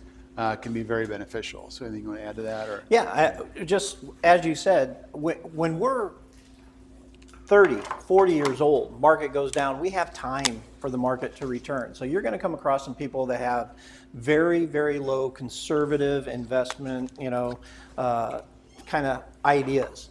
And when you show them something that has the growth potential without the loss, those are the clients that they'll say key words. They'll say, I don't want to lose anything. I'm afraid I'm getting closer to retirement. You want to listen for those words from your clients, and then you kind of have an idea this is a solution for them. Yeah. And also, can't forget the MIGA. I know we focus on the FIA and the upside there, but MIGAs, if you're looking for a guaranteed rate for a 2, 3, 4, 7-year period, once again, for the right client and getting them guaranteed returns on their money. A lot of people aren't interested in basically the return on their money, they're interested in the return of their money, right? Mm-hmm. So just because of the conservative nature they may be filled with. So ask your clients if you're looking for a safe way to grow your money. We call them safe money solutions. Maybe de-risk your portfolio, and also too, we're not looking to replace their entire portfolio. Just a portion. The regulator is going to tell us we can't. We're limited by how much we can put into an FIA or an annuity, anyways. But just looking to protect a portion of their assets from the volatility. So I have a question. Yeah. So in that suitability questions and the percentage of their assets versus how much can be, does a company actually go out and verify that information? Like if I say I got $1 million in the bank, yeah, are they going to come and say, give us proof? Mm-hmm. So one of the things you need to know is that if a client is over a certain age, usually that's 80, they will probably get a phone call from the carrier just to make sure you explain things to them. Okay. The reason I say that is because I sold an annuity to my mother, and she got the phone call, and I said, how did it go? Great. Told them you said this, you said this, you said this. They asked 3 questions just to make sure that she understood it. But that's the kind of call that they're going to get. For the most part, people who are younger than 80, they're going to entrust you to get the information. Yeah. Right.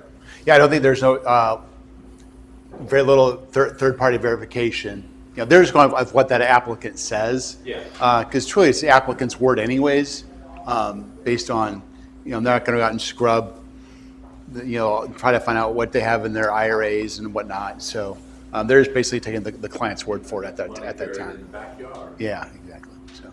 I just can't find it. Yeah. So guaranteed income, I think we can't stress this enough, and we got a concept called the income floor here, but the value of providing consistent, recurring, guaranteed income for retirees, I think, cannot be understated, because people live on income, they don't live on assets. So anytime that we can provide them, income they can live on, and provide them a level of financial security and a lifestyle that they aspire to, is very, very important. And also, too, guaranteed income can be a very good defense against the twists and turns of a person's retirement. We said that earlier. Part of retirement is to take away the unpredictability and the uncertainty that people are going to be faced with, whether it's longevity, inflation, market volatility, just to name a few. But that's going to be very important, to provide some level of every single month. I've got a check that comes in that I can rely on, in addition to my Social Security and a pension. So, also too, we mentioned Social Security earlier. It's really is the cornerstone of many people's retirement, but it often isn't enough. So if they've had extra money to go above beyond that, where the annuity can fit is can stack above that. Give them more guaranteed income than they're used to, and to close that income gap. And then also too, just providing that minimum standard of living that it'll be there for their lifetime. And we cannot stress enough the benefit of lifetime protected income, for the right client is so important. So we'll get into this a little bit tomorrow. So this is a visual from our tool called NextTech. So there's a Retirement Compass report on that tool that does year-by-year cash flow forecasting. So this is just kind of a way to show, if you've got a husband and wife, maybe one has a worker's benefit and the other has a spousal benefit, and their income goal is inflation adjusted. So that income gap where those arrows are, that's the amount that they have at risk every single month in terms of generating income. And we say people that don't have basically a retirement nest egg, but a basket of many eggs. So how can we create more income streams for them, with an annuity to put on top of that to close the income gap, to get them thinking. So, and then also just the types of guaranteed income out there. So we talked about income now versus income later. So immediate income, and so how that's important. And great questions about the SPIA. By regulation, SPIAs have to start within a year of the purchase. There is a product called the deferred income annuity, which you can delay. It's on a fixed chassis. We sell maybe one a year. One or two. One or two, yeah. I mean, there's just not, unfortunately, in our space, a very common solution. Most people gravitate towards the FIA for what Jake went through with the, with the bonus on the income base and the other things that it can provide long term, and to be able to dial that in. A couple other utilities for the SPIA is if somebody wanted to do like a 10-pay on a long-term care policy or a life insurance policy, a SPIA with a 10-year time frame, great product for that. And to your point earlier about the SPIA maybe paying a little bit more than the FIA, we had somebody was going to wait till the end of that first year on the SPIA to start it, and we went through Annuity Rate Watch, and the FIAs were outperforming the SPIAs. So just depending on where interest rates are, always, just I can't even assume. I always have to double check and just to make sure we can get the most for the client.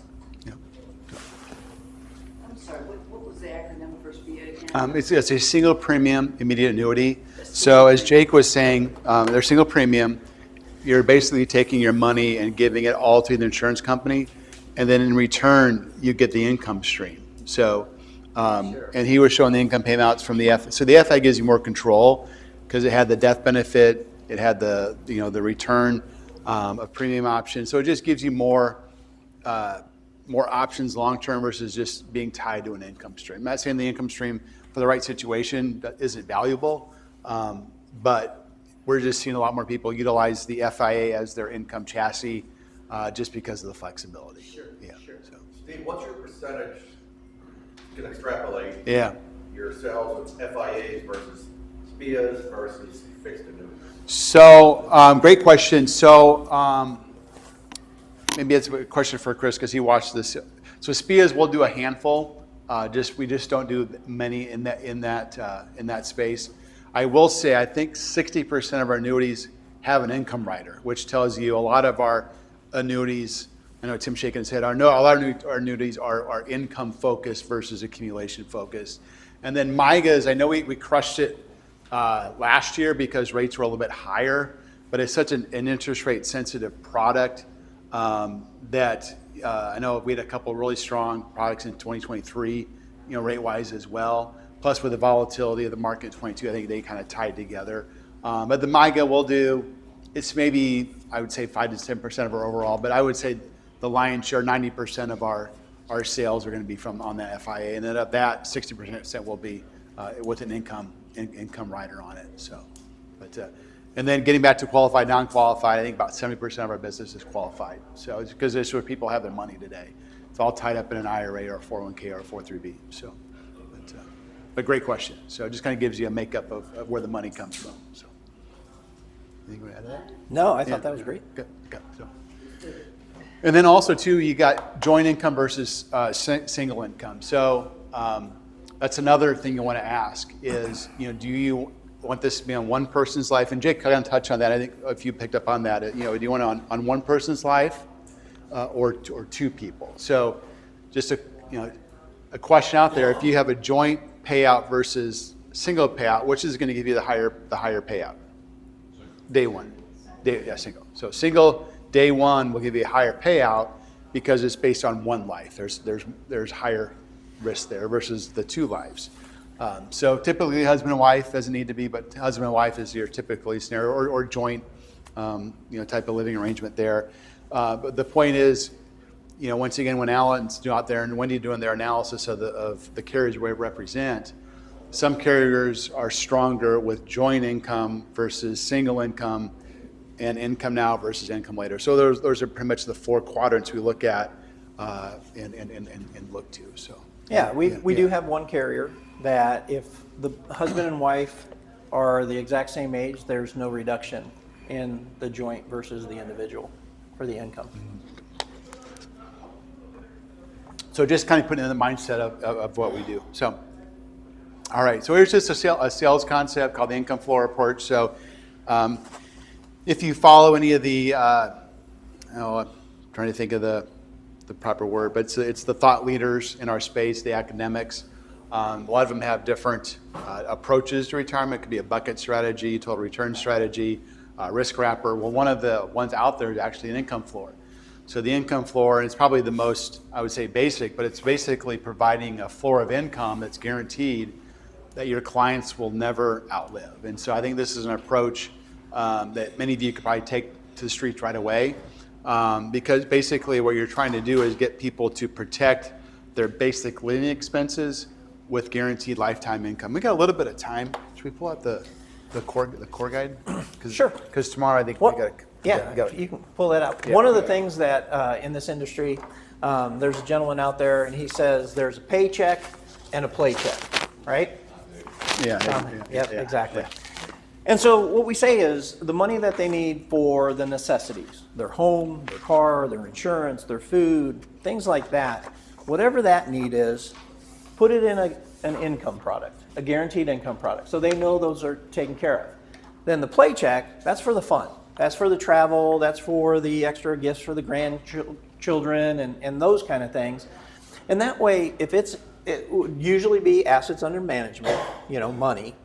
If the market goes down, they just don't have to do one of those things that year, or they can hold off. And then when the market does well, then they can do things. So the things that are necessities, they got that covered. The things that are fun, they can put that in another vehicle. Yeah. So we'll go into this step more tomorrow. But if you open up your core guide there on page 4. There is actually a mini budget on there. Core retirement decisions? So yeah, it says core retirement decisions. Looks like this, and you can get it branded with your info. It's on the left pocket there. But on page 4, it has the actual a budget you can take your clients through. So Tim, you're kind of chuckling. Budgeting is you for or against it, or but the budget process? Absolutely. So yeah. So appreciate that, Tim, because I know not everyone has that same we're in the same camp. It's hard to do income planning unless you know how much you're spending, right? So one of the people advertising in my marketplace advertises $1 million, how long can I retire for? Can I retire now? Yeah. That's not the question. The question is your expenses $1,500 a month or $15,000? Yeah, exactly, yeah. That's, $1 million goes a long way to go and spend $1,500 a month. Yeah, yeah. So what's crazy is you got two people, kinds of, you got the people that budget down to the penny every single month, right? They know if their wife ordered DoorDash one too many times last month or downloaded too many movies from Netflix, right? Or if their husband bought an extra golf club that he didn't need. Exactly. I got So, or an extra round of golf. But then you have the others, unfortunately, probably more that really don't track their spending. So this is a way to kind of engage them, I think, in a hopefully a low tension way to get them thinking about, as Ellen just said, you've got your essential lifestyle and then your lifestyle expenses. So once again, rules of thumb can be debatable. We can have a beer night and talk about rules of thumb.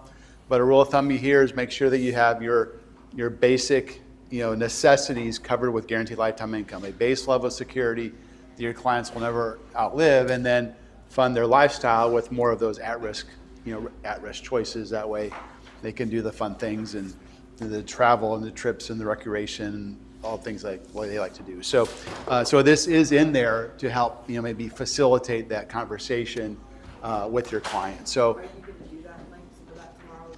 yeah, so we'll go through it. Kind of what it is. So this was actually an extension of, goes back all the way like to 2014 or 2015 within the company. So we just rebranded it this year. So it actually had a 12-year run under the original branding, under the core guide. So we actually had to update it with certain things. But I'll just go through and I'll say this word because I trust Alan, but the centerfold, I don't know if you can say centerfold anymore, but the centerpiece, how about that? The centerpiece.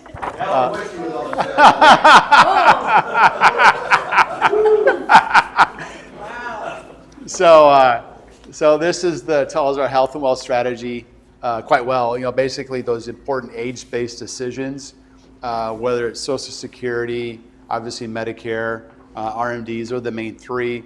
But just getting people to think as they go on that age-based journey, what they need to do. And we feel the importance of this is when they're faced with an age-based decision, that it's a great time to get in front of your clients because they're taking action. So how many people have heard the phrase sales inertia?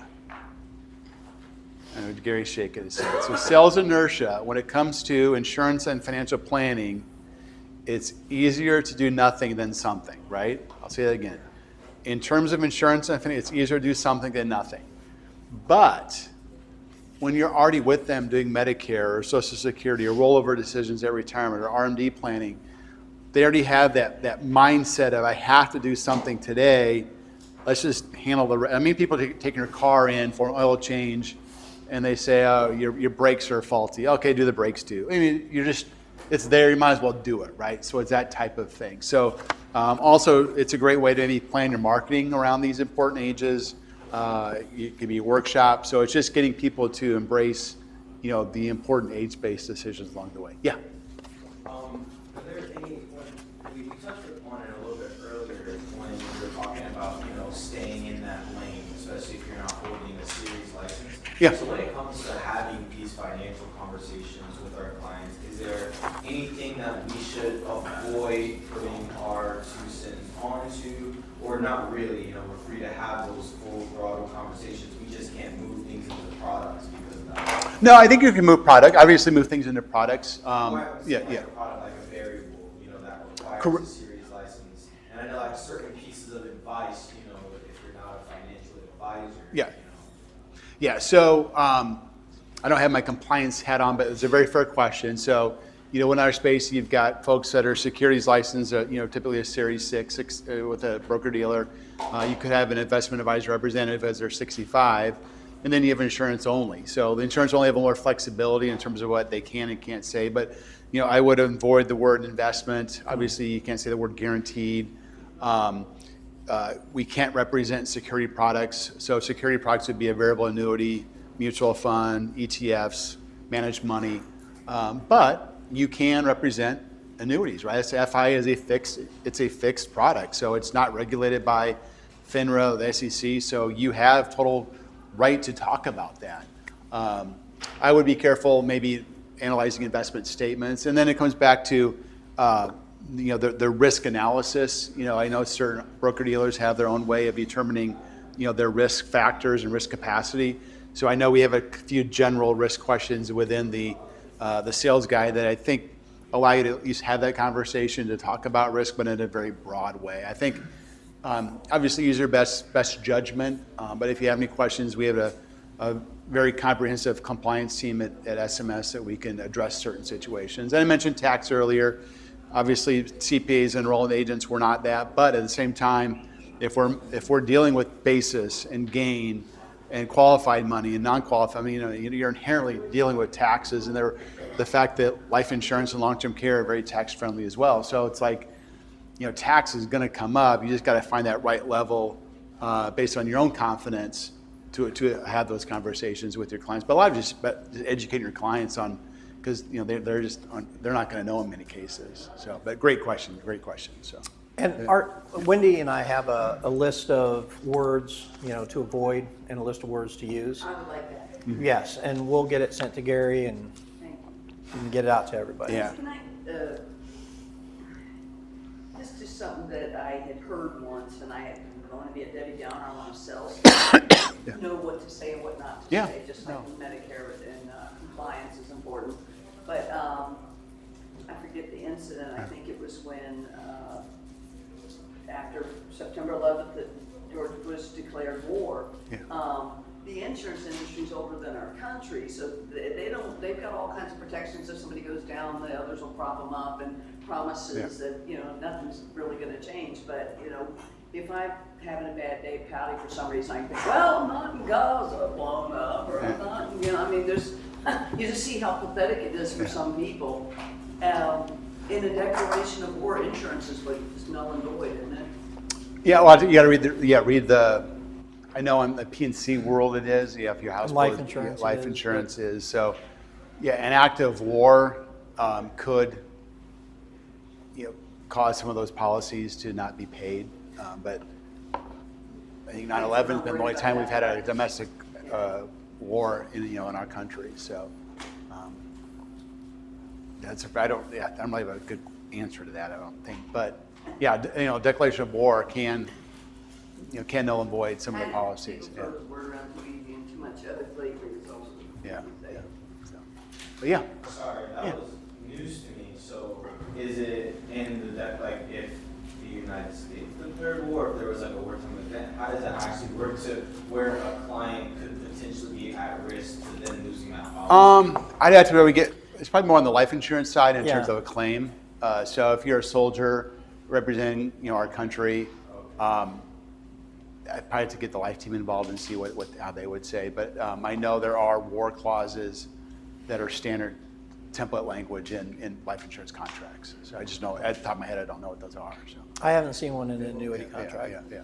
That I have not seen the war clause in the annuity contracts. you've not seen any war clause, so it's not applicable to. I haven't seen it. I have looked at these. Well, I'm not a nerd, but I read through an annuity one time, to see what it said, and I didn't see anything about a war clause in the. I know it's on almost every life insurance policy. It's about 4 font. There you go. I had to take my glasses off to read it. Yes, exactly. Yeah, one more. Yeah. What? For active duty military personnel, they would not be covered by regular life insurance. There are special plans and special policies just specifically for active duty military. Okay, that's good to know. So there are, I'm ex-military. You are, okay. I'm veteran, so we have Bless you. wartime. In or out of wartime, that we have special policies just for them. Okay, that's good to know. Yeah, Perfect. great. Appreciate your service. So, so the income floor is basically it's a way to engage your client. So the first thing you know is you go through the exercise there on page 4, get their basic living expenses, put a number to it, right? Say $4,000 a month, and then ask them to come up with their guaranteed income, whether it could be Social Security, pension, and I'm not saying every time, but oftentimes that guaranteed income may be less than your basic living expenses. And so if it's less, then just ask your client or your prospect, would you like your basic living expenses to be covered by protected lifetime income?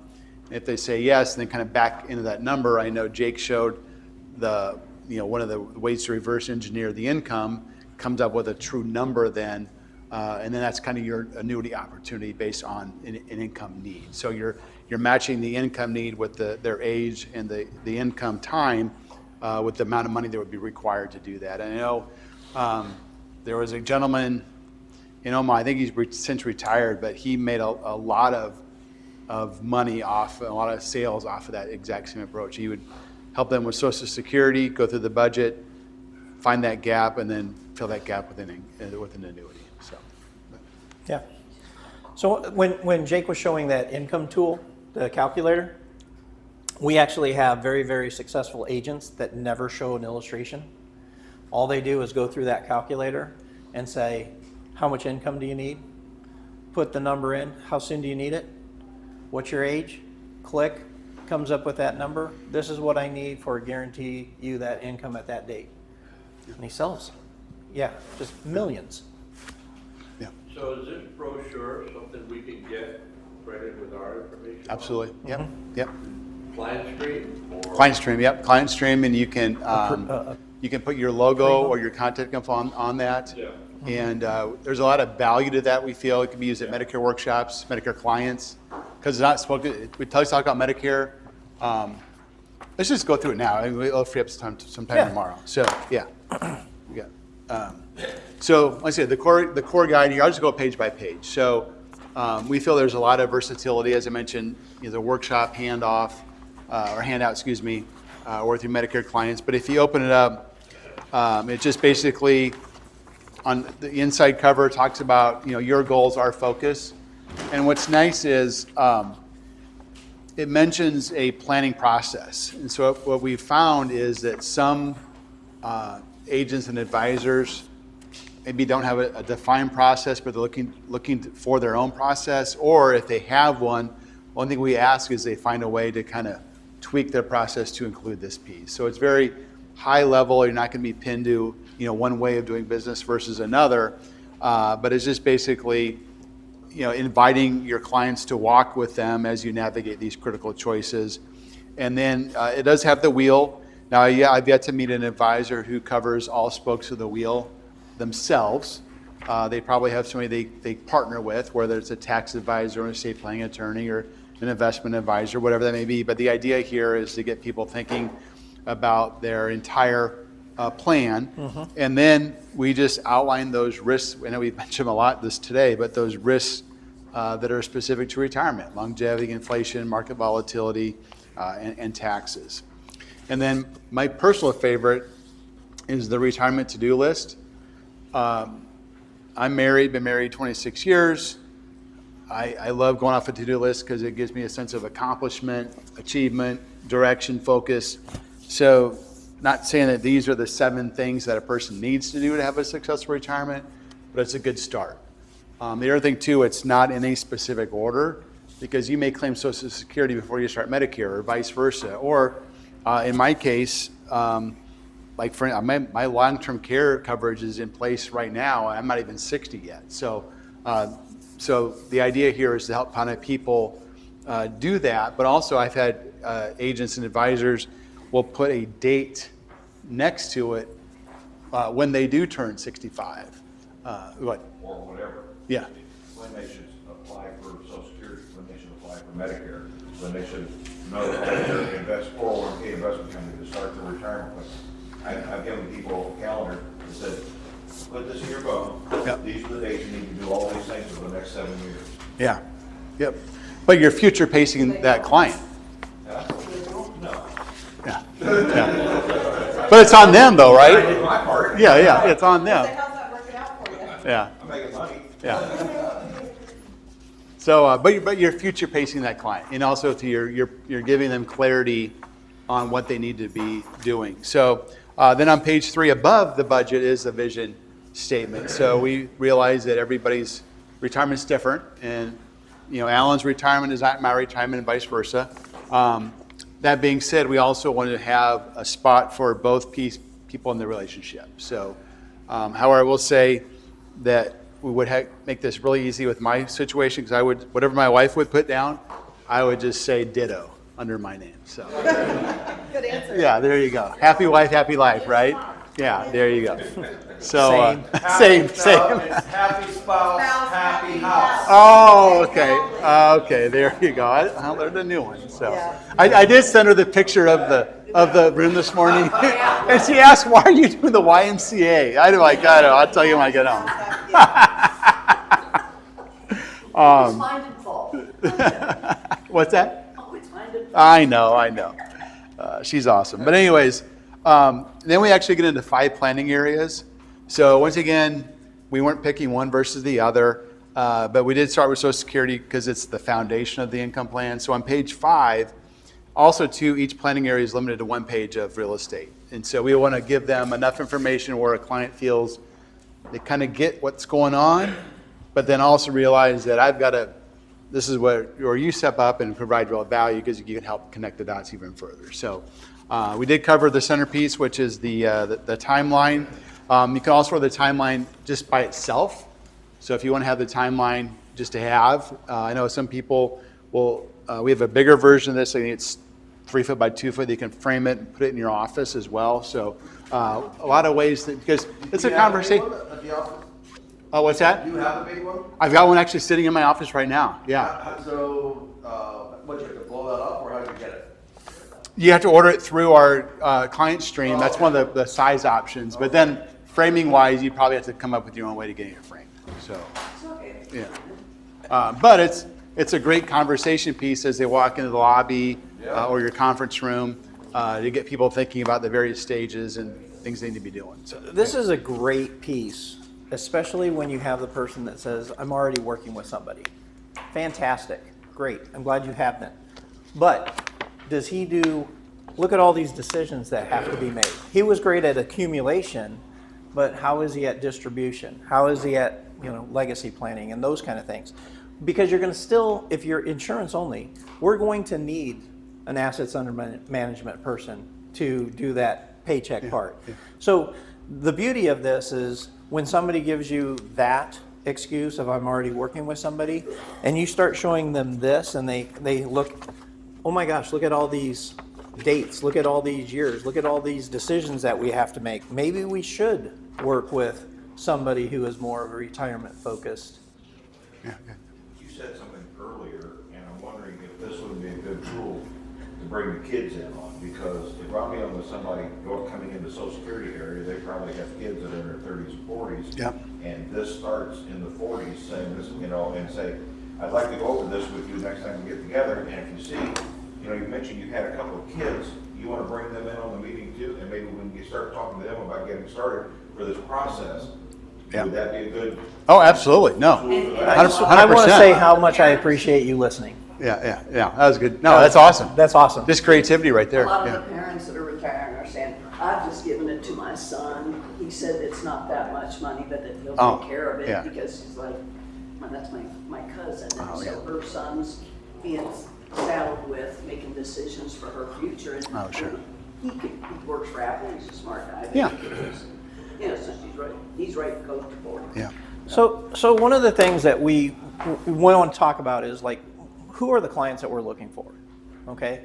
So you kind of know your areas, your zip codes, the more affluent parts of town and the poor parts of town. Unfortunately, like the people who really don't have anything, we can't do anything for. But and we're looking for those middle people.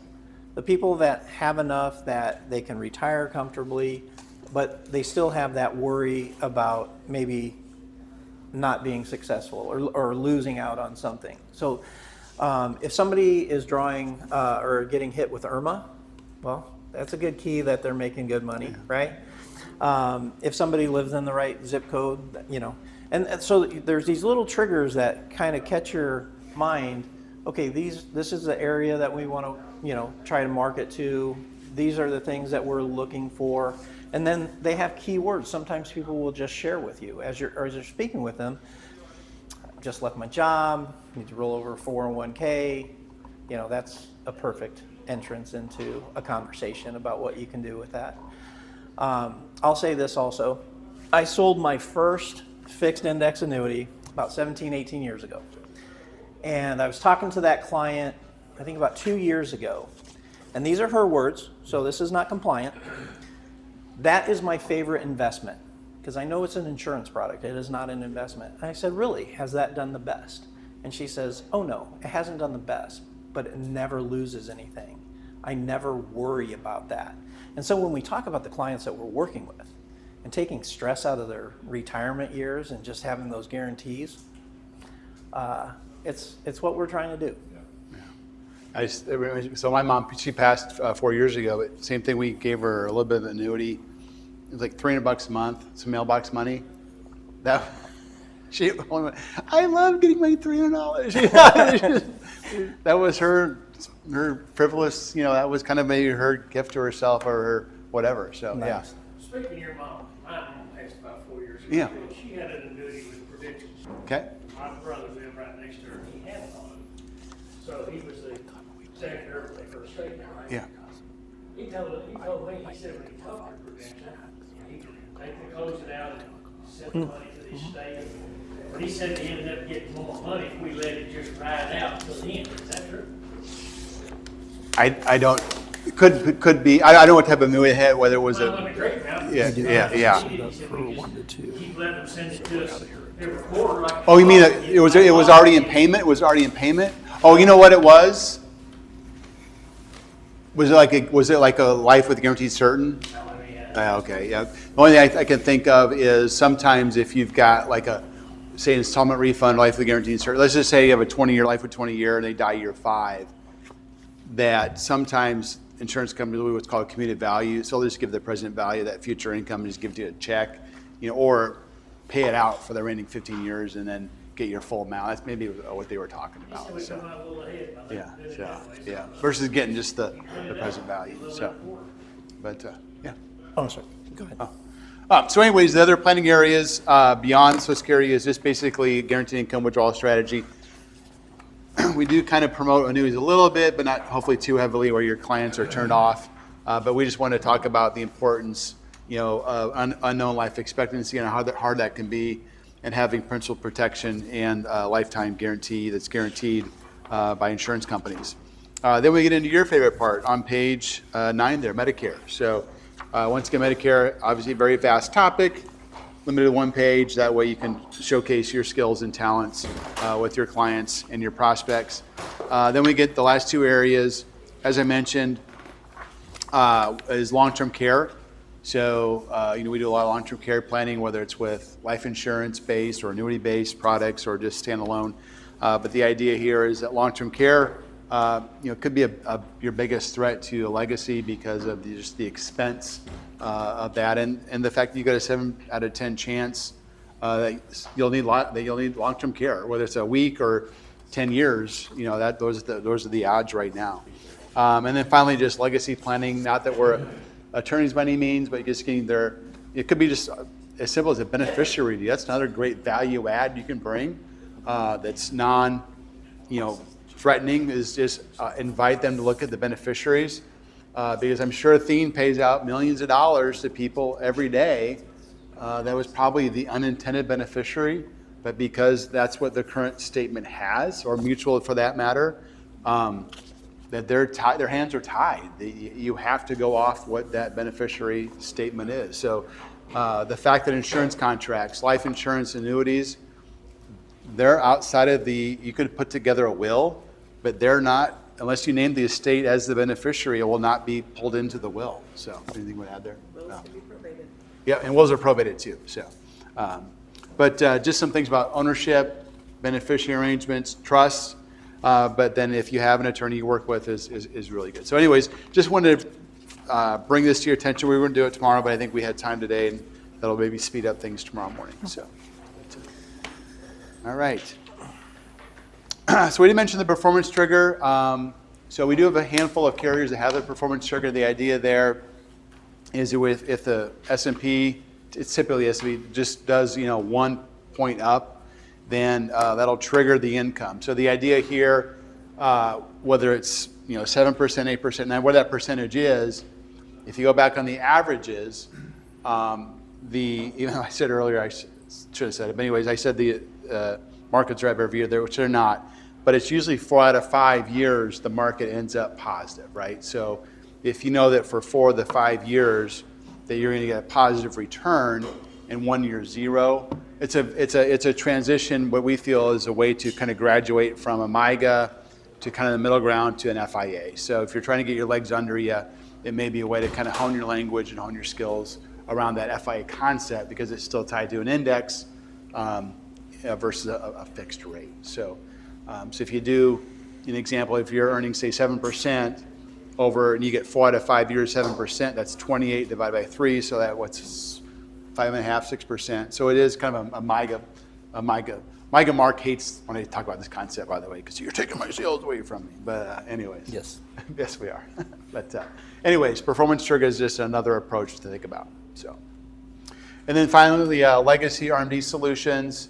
Maybe go to the top what this is, or Let's wait for Alex. yeah. So Alex will talk about this tomorrow. So you can't, obviously annuities aren't life insurance, but there are a way to structure the right annuity the right way that you can leave a lot to your beneficiaries or the people you cause you to care about using an annuity chassis. So Athene has a unique approach called the Family Endowment Rider, which allows you to take your RMDs and then leave a pretty significant legacy to your children. So pretty cool concept there. So once again, just thinking about ways to position annuities with the right client. And then we did talk about this morning in terms of the innovation. So what insurance companies were seeing was obviously this big need for long-term care, but unfortunately it doesn't. Insurability can come into play pretty quickly. I always say we're one doctor appointment away from being uninsurable, right? So, but a lot of them do have 2 to 6 ADLs, or they're expanding their definition of what would trigger or qualify for that enhanced benefit. So it used to be nursing home confinement, but we all know nursing home is like the last resort. It usually starts at home, assisted living, and then nursing home. So this is the way to maybe bring more people into this rider. Yeah, and a lot of these benefits are just paid directly to the insured. And so it doesn't have to be a reimbursement. And so if they're getting this benefit, they can decide how they want to use that. They want a family member to come over and take care of them and pay the family member. It's not structured in such a way where you can't make your own decisions. That's a nice feature. Yeah. Yeah. Yeah. See the other Yeah. reimbursement. Yeah. So the other, I will, once again, the fine print's important. This is where Alan comes into play, and Wendy for that matter. But sometimes too, let's just say, remember we had with Jake, we had the income base, and then we had the contract value. So oftentimes the 2 to 6 ADL trigger will only pay for a certain amount of time. Is it usually 3 years or 4 years? 5 to 10. 5 to 10 years. Or it'll pay up until the time when the contract value gets to 0, then it'll go back to the original payment. So just to be, I don't want you to. So he's talking about the multiplier. Yeah. So let's say that your income level is 20,000, okay, and you trigger the enhanced benefit. It'll go to the 40,000, and it will go to that 40,000 for their guaranteed period, and that could be up to 10 years. And then after that happens, and if your account value goes down to 0, it goes back down to the 20,000. Yeah. Okay. Yeah. So just be careful when that is triggered, the time frame that it would pay out that enhanced benefit, typically a doubling of the benefit. Yeah. What process does the client have to go through, to get that up and going? Like, let's say, 2 of those 6 has been triggered. Do they reach out to us as the agent? Do they reach out to, whichever company that they did it with? If they wanted to know what would be the rigmarole that they go through, what expectations? The doctor makes a decision. It will require information from a doctor saying that they're unable to do that, and then it's just processing a claim. You just let the insurance company know this has happened, triggered it, and depending on what the carrier is, they have their own different forms and ways of getting that, but you can assist at that. And it needs to be updated time to time, so the insurance company knows they still qualify for it. Yeah, yeah. So that is a way to, once again, extend that relationship with the client, to explain to them, you've got some benefits here that, I can help you with if and when that time comes. So it makes them, we talked about earlier, make them more sticky. That's a way to make them more sticky, because they bought a benefit or a potential benefit from you that you could help assist them, with that process that each carrier would have. What if it's something that they recover from in a year and a half or something like that? Must they take that money for the allotted amount of time you said, the 5 years? So that's a great question, and It's like so disability. so some products, the doctor needs to say that this is an issue that is going to be ongoing, that it's permanent, okay? But a doctor could be wrong, and then we'd have to read the fine print of that policy to see how they work out that situation. Yeah. So, yeah, go ahead, Tom. You do. Right there. If you're selling one of these that has this enhancement for loss of 2 ADLs, which I'm going to call the income doubler, make sure the client understands. I was working with a client the other day who says her long-term care taken care of, needs to work on her husband. And I said, great, what have you got? And she pulled out this annuity that she bought several years ago that had an income doubler on it. In her mind, and she had an up-and-coming health issue, in her mind, once her health issue kicked in and she lost 2 or 3 of her ADLs, she was going to be able to turn on this annuity and it would start the income doubler, and it would not. The income had to be ongoing for at least a year. Ahead of time. Before she lost her 2 ADLs, before the income doubler would kick in. So I had to explain that to her. Unfortunately, her agent who sold that to her years ago didn't. Wow. So she thought she had this thing she could turn on when she needed it, Yeah. instead of saying, well, no, you really have to have it on for a while before you lose your 2 ADLs. Interesting. Yeah, there are some carriers that will start the doubler if you've had the policy in force for 3 years. But yes, you are right. So, contract to contract, carrier to carrier, things are going, it isn't uniform across every, as we've seen today. Some carriers are much, much better in this area. Some carriers are much better in this area. So, we can, if you have that case, let us know the information. We will run all the scenarios. And the thing that Wendy and I do is, if there's one product that's head and shoulders above the rest, we're only going to send you that one illustration. If there's 2 products that are very close to one another, and one has these bells and whistles and one has these bells and whistles, we'll send you both of those, and then we'll go over both those products with you. So because you know your client better than we do. And then you can make the determination, do I want to show them both of these, or do I want to show them this one? So we will do that homework for you when you have those cases. All right. And then finally, the last one, this is called retirement refinance. So the idea here, you're shaking your head, sorry. So the idea here is you may run across, like Jake talked about, the non-inherited spouse and the non-qualified, inherited situation with his annuity. So the idea here is you may run across old VA policies or an old even FIA for that matter that is at or near surrender charge that's just out there. And so when you're talking to clients, if they say, oh, I have an old VA or I have an old FIA, you can send the policy to us and we'll do a policy review of that policy, because I'm going to go on record, we're not going to say replace it every single time, but for the right situation, depending on where their needs are today, maybe their needs have changed. Maybe they bought it for accumulation, while they were working, and it worked great, but now they have an income need.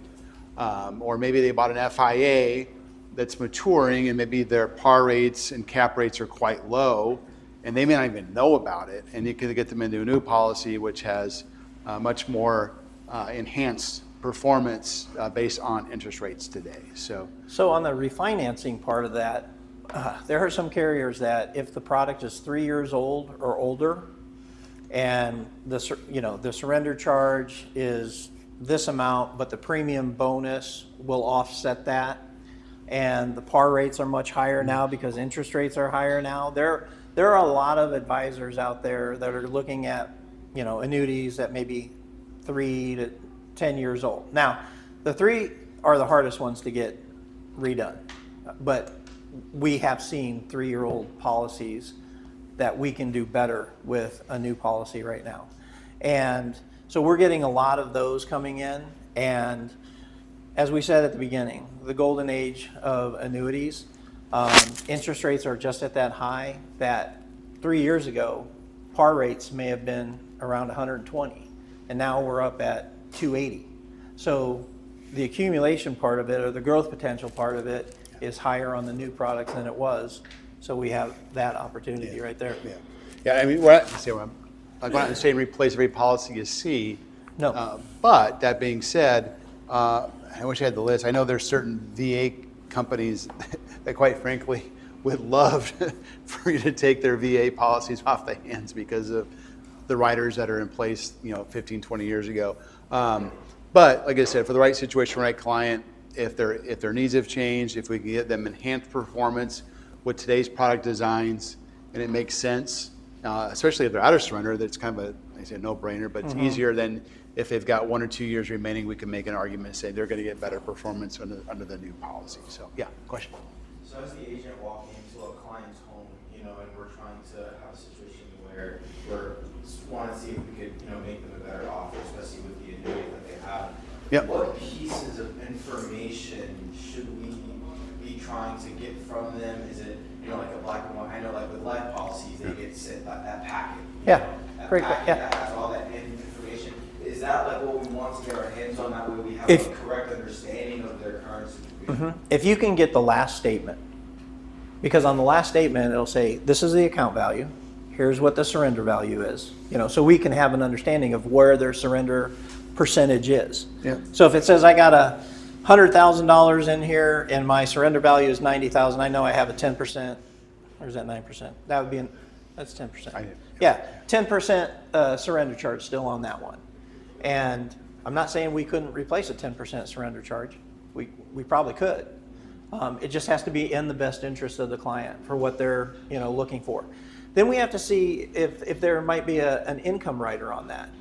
So I might have $100,000 in the account value, and my income base is $170,000, because we saw how the income base can grow on some products even if the account value doesn't grow. So we're going to look at that also, and then just determining what we can take from there. We need the age and the state of the client, and then we can do a review, and if there's any additional information we need, we'll call you up and let you know. But that statement is going to have most of the information we need. Yeah. Annuity clients, like, they get that statement monthly. Annually. Annually. Yeah. Or quarterly if it's a VA or a investment-based policy. So I'll give you 2 examples. So actually, so to your question, we have a process. So get with Winnie, get with Alan. We have an intake form, and we use a third-party verification. We subscribe to a service. It's a name brand. I won't name it, but I could. It's Morningstar. Okay. So, anyways, we subscribe to their service where they actually have like an X-ray. They got every annuity in their database, and so we can look in and see what the fees are, what the riders are, and basically use that as the basis for they're in a good policy, let's not make a change, or let's see if their needs have changed. I maybe give 2 examples. So let's just, and I'm not picking on VAs, but I am, but not really. But for example purposes. So maybe you bought a VA for accumulation purposes many years ago, but you bought a lot of, say you're at like a 3 or 4% rider fee in there because of all the things you added. And so you're getting fee drag, on what you're trying to do, and now you're maybe looking for like an income play.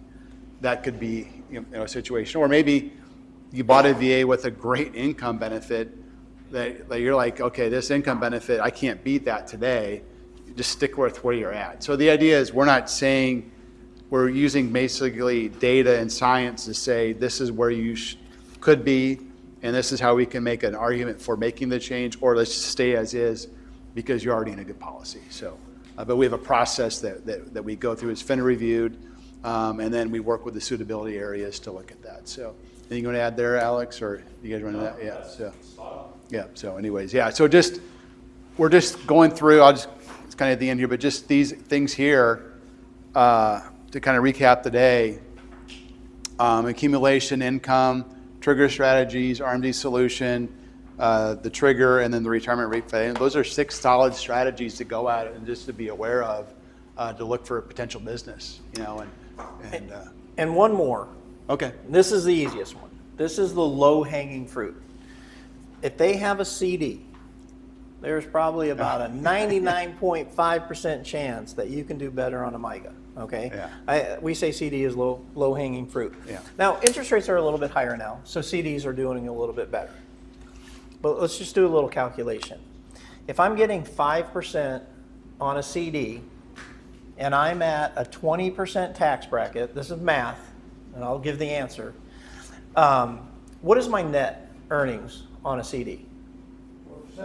4%. Perfect. So if I have a MIGA, that's a 3-year MIGA, that's doing, let's say, 5.35%, because that's what this one's doing right now. I'm putting my client in a much better situation. Plus, that's tax-deferred growth. And it can continue being tax-deferred growth because after those 3 years, you can roll them into another CD.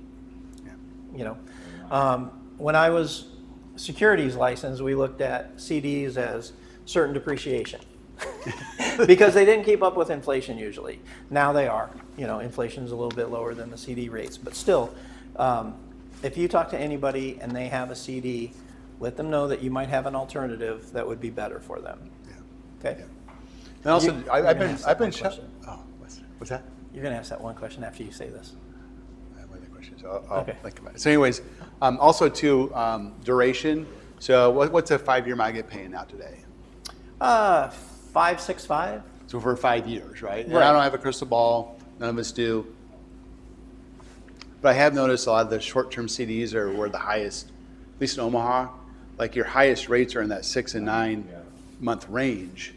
So if you buy a CD today at 9 months, and then 9 months from now, rates, I know President Trump's trying to get rates low so people buy houses again.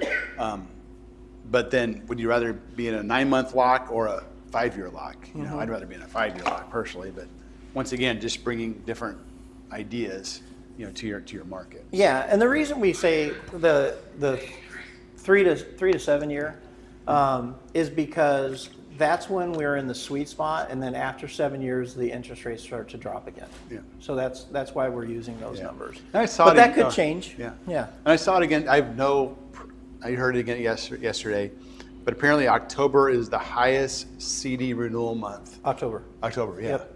And we're only 6 weeks away from October. Yep. So October's the highest for what? CD renewal rates. CD renewal Yeah, rates. Yeah. April because of tax season, and October before renewal rates. So Okay. So what's I know? 1%, one up, one down. Okay, I'll ask you. No. Okay. Yeah, go ahead. Okay. So we're kind of getting towards the end of the day, and I just wanted to know Oh, that's right. how many people would say that their annuity level has gone up at least 1 point? Hey, all right. All right. How many would say it's gone down? It's gone down 1 point. Get out of here. Yeah. So we got about 45 minutes, and we'll reconvene for happy hour. You're going to meet Chris. He'll be there. Tell him a great job that Alan and I did, because he's Alan's boss. Yeah, thanks for lying. And any goodwill I get from Chris is appreciated. But also, too, spend time with Alex, spend time with Betty. That's why they came to here, is to kind of visit with you. I know a few of you actually have cases that you're already thinking about that may be able to address. So Did anybody write down a name? Oh, good. Awesome. Awesome. So, all right. So tomorrow we'll name 2 more. Now tomorrow you had another name, so I'll have 2 names to walk away with. So happy hour in about 45 minutes. The pool's open. Gary said it's clothing optional. I'm not sure about that, but I think the mic's still on.